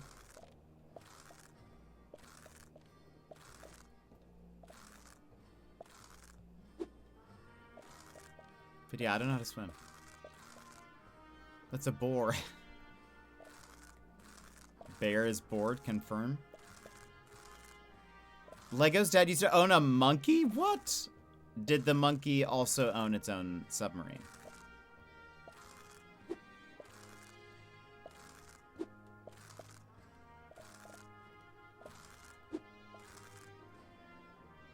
Where am I? Oh, there it is.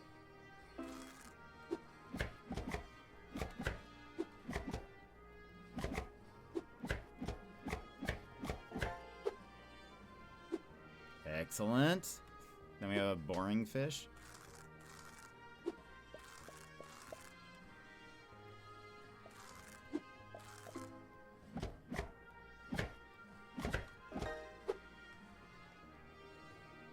Okay, we saved the special one for the last guy, because hold on.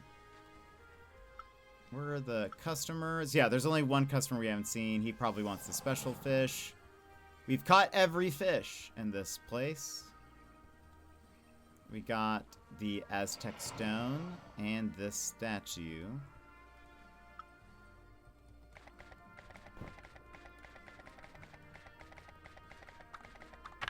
Wait a minute. Is it doing something? Like... Oh. Is that all it does? I can't, like, interact with the stone.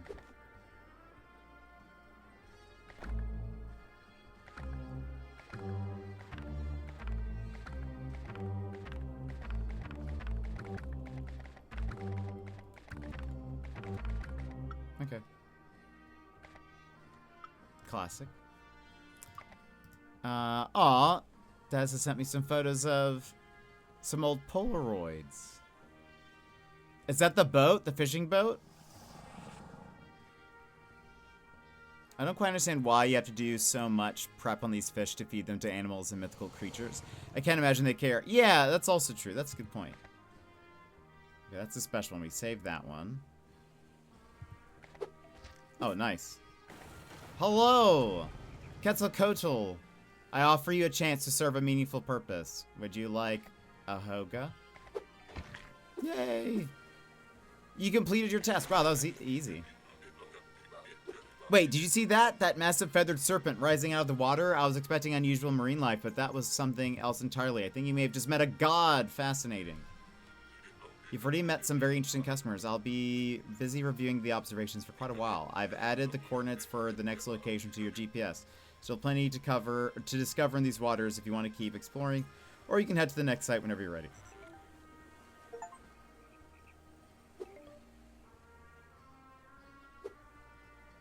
That should unlock some new customers for us. There's now like variations. Let's go ahead and finish feeding them stuff we have.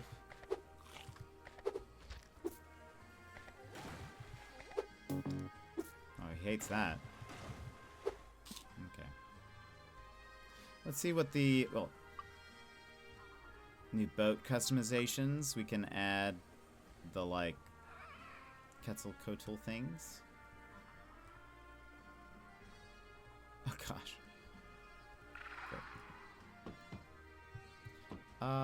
Let's check what the new location is. North Carolina.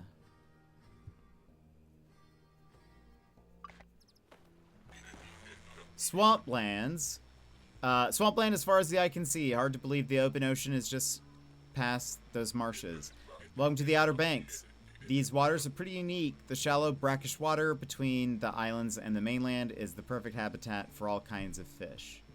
These waters have quite a history. Privateers, pirates, and shipwrecks have all passed through here. I've heard hidden treasure might still be somewhere below. The brackish water makes the fish here unique. Some of your old gear won't cut it. I've set you up with a new knife and a new hook. They should give you a fighting chance with these fish.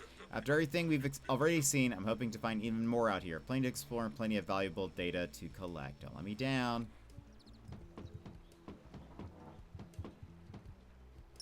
Check the shop. Aw, a little crab. Dad said yes, that was grandfather's boat. Aw, that's very cool. Hello, Lego. I've never visited the Outer Banks in the 11 years I lived down there. I mean, it does look pretty swampy. So I'm not sure I blame you.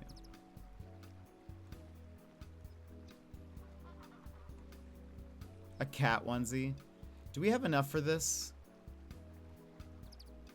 Oh, wait, hold on. Hold on. If I go back here for a second, continue.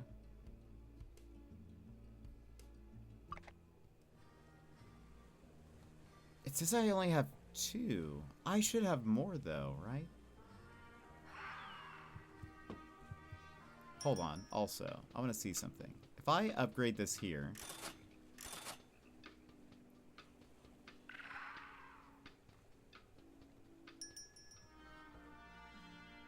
Also, does this carry over? Does anything carry over from the shop? I think it does. I thought there was a... Hold on. Let's go to that first place. I thought there was a place where we had like almost 10 of these. I guess not. Oh, wait, no, we did upgrade. Oh. I see. So our ship also... No. Right, we do have our new ship. We spent them. Right. Okay. I got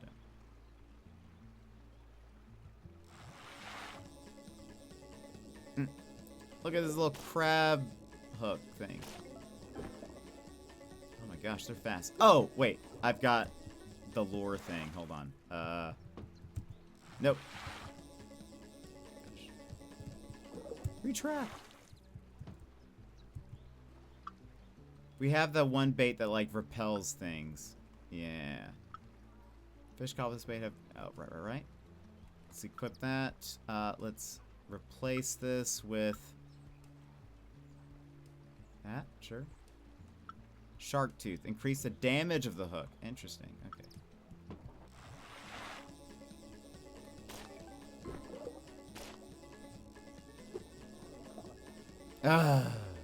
Come on. No!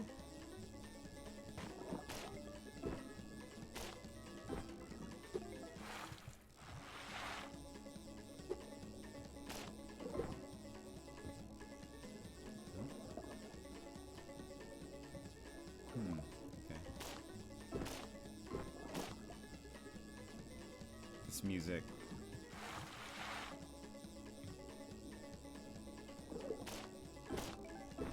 Bluegill. All right.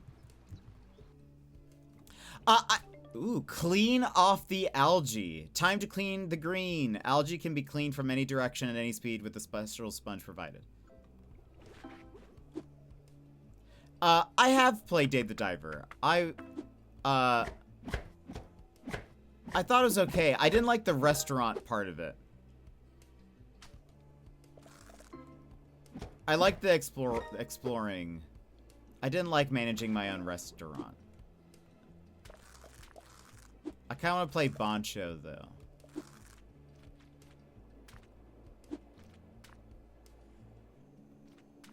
I'm bad at restaurant management.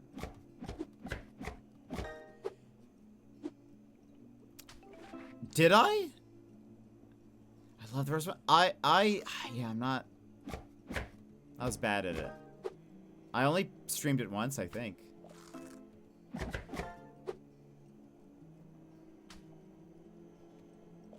I know Emmers was like, yeah, Emmers loved it. I just searched it. The ocean side is beautiful. The western side is a bit swampy and has lots of alligators. I wonder if there's going to be an alligator.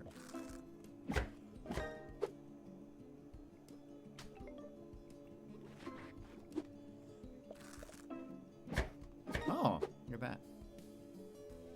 I wonder if there's like an achievement for taking all the stuff off in like one hit.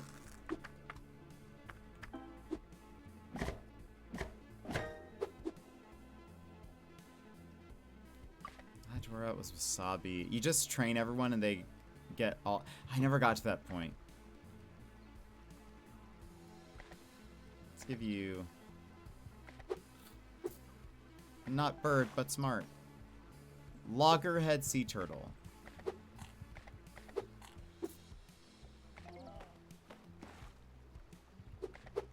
I probably should have saved that. A snake. A cottonmouth. Oop, he hates that. Well, I only have that. Oh my gosh, I only have that. I'm sorry. 395. Let's upgrade the rod.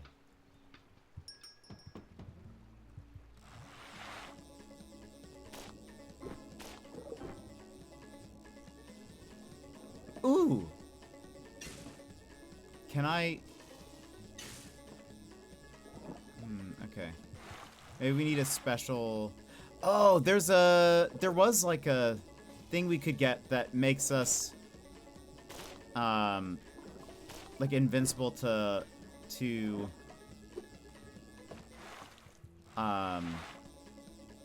lightning stuff. Electricity, that's what I mean. Not lightning. Do we have you? Atlantic herring.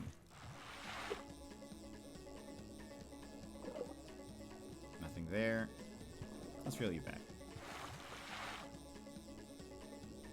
It's so dirty. Is this what the waters look like?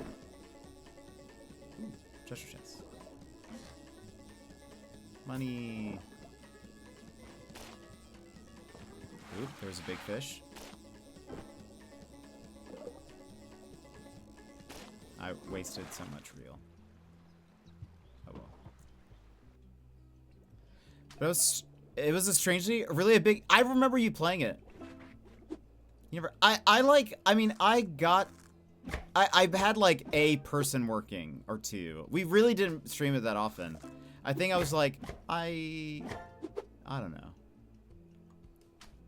I remember watching you play a lot of it, actually, now I think about it. Was that one of the first games I watched you stream, maybe? It might have been. Yeah, I think I only had like one employee. Did you see Bancho, Daz? The new Dave the Diver game announced.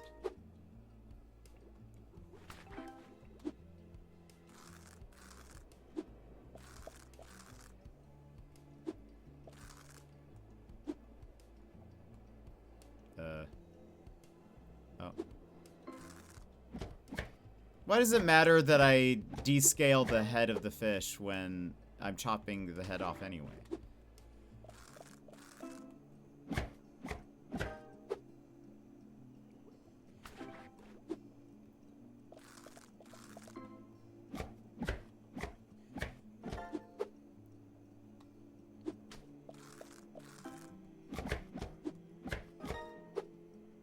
It matters? It doesn't matter.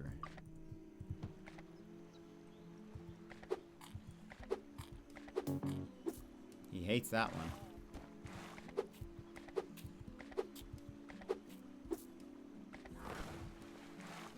Hello, Heron.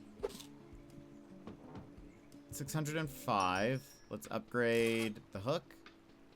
I kind of missed the crabby hook, but what can you do?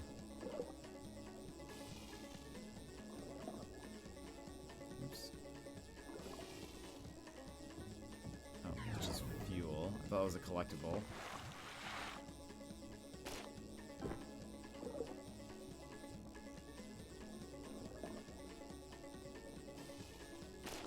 So much garbage in the water. Are we sure we want to be eating these fish? Oh, there's a message in a bottle. There's another message in a bottle. Got it.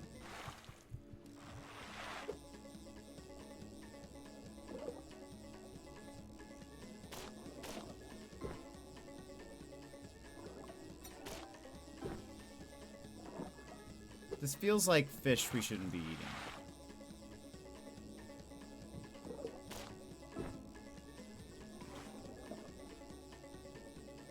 Oh. We got a cosmetic.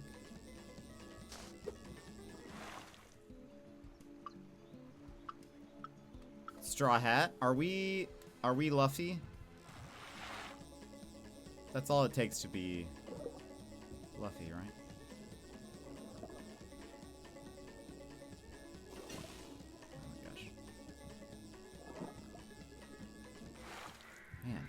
There's like a lot of junk in the way.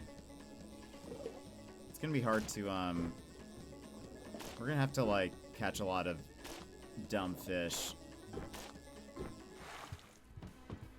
to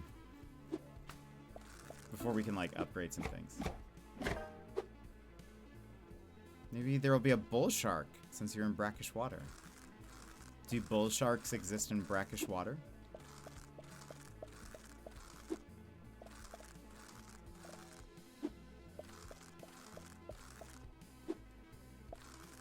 So this will probably be our last run.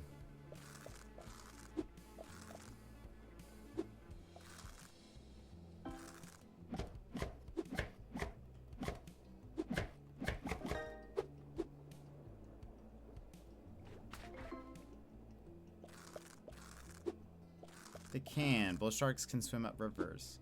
I wonder if we go to Australia to fish at some point.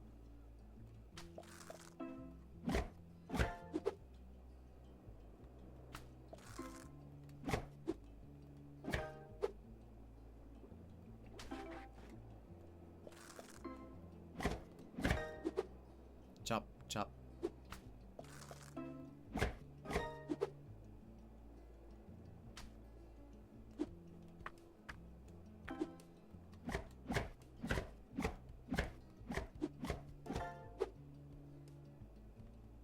Very inefficient chopping on my part. Hello.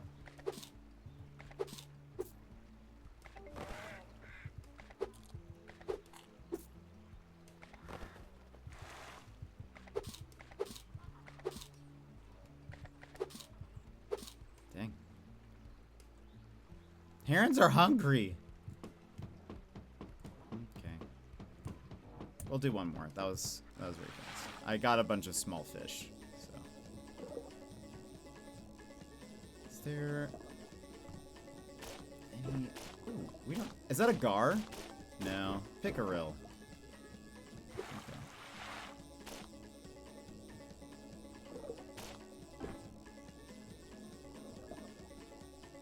a message in a bottle.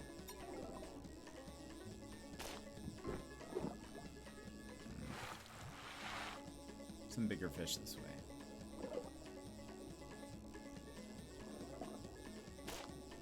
We have bigger fish to fry, as they say about fish.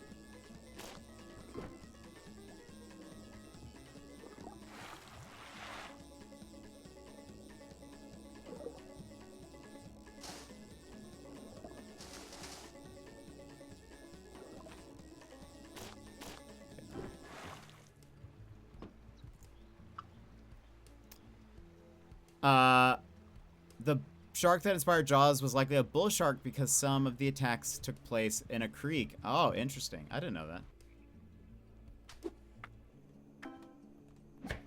Jaws was spoopy.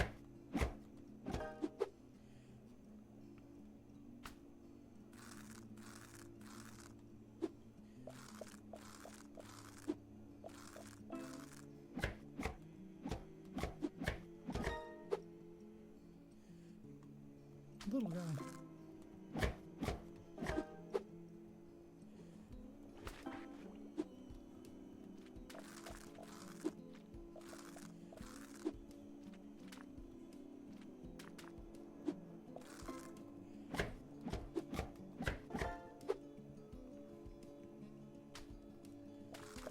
I like fish. Like to eat them.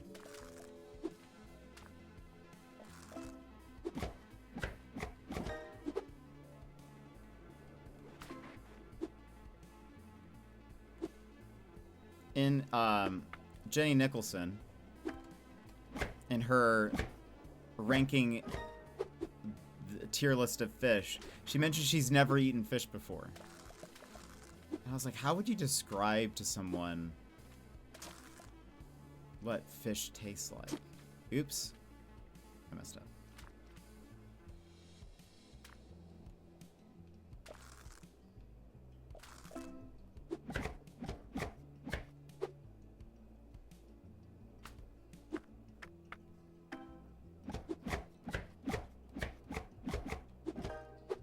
Fish, yeah, but if they've never had fish,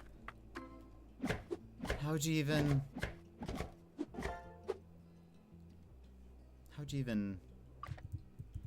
Because it's so unique.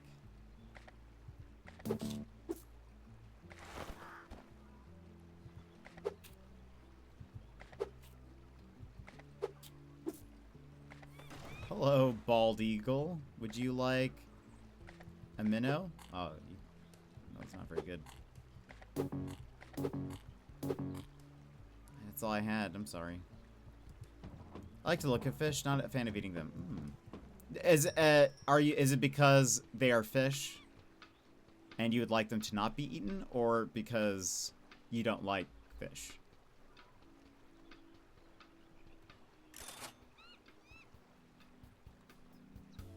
Is that a giant claw? It looks like it. Anyway, we'll stop there. Sorry that the FMV game didn't work for us, but really we would have never learned about Daz's submarine if we had not done that. No, the smell is incredibly off-putting, and I've never had a fish that I enjoyed eating. Fair. It was always gross. Interesting. I do feel like the smell of, like, especially if someone, like, microwaves fish, that's not great. But, like, I don't know. Normal fish, I don't mind. Like, if it's just normally cooked. Sometimes I think it smells good. But, like, if someone's, like, microwaving fish, especially if you're in an office, why are you doing that? You shouldn't be doing that. But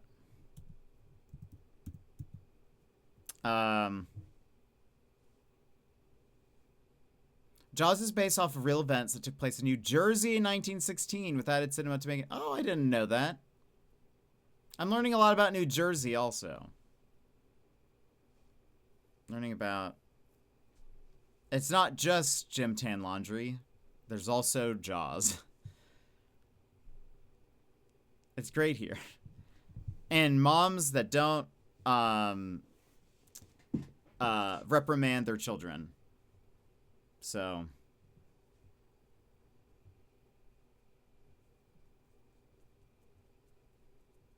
lots of things about New Jersey.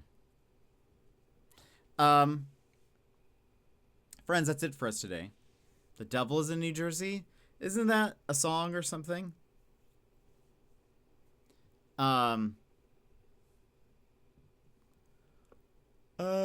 That is it for us today. Tomorrow we will be back. They should be doing something with the internet tomorrow.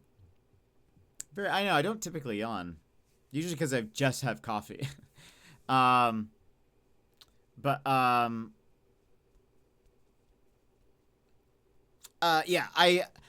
like I said, I'm trying to give them as much, like, data as possible. So that's why I've been leaving my stream, like a test stream going when I'm not on stream. I'm hoping that they're, like, getting errors constantly. I hope I'm making their life a nightmare, basically, until this is fixed.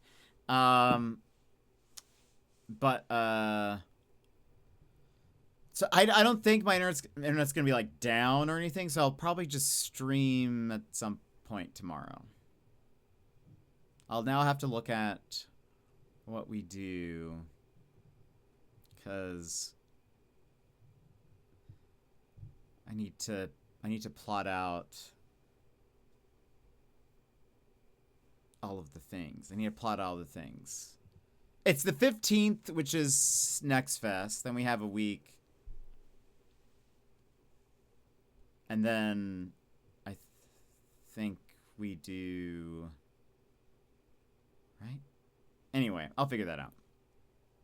To be fair, possibles were more prevalent and had the technology we had today. Most of the people in the 1916 attacks could have survived. That's probably true. It's kind of wild. It's kind of wild. Let me give a few thank yous real fast to Emmers for the 340 stream streak. Thank you very much for being here. Sushi, thank you so much for the raid. Hannah Na, thank you so much for the raid. Appreciate it. But yes, I should see you guys tomorrow.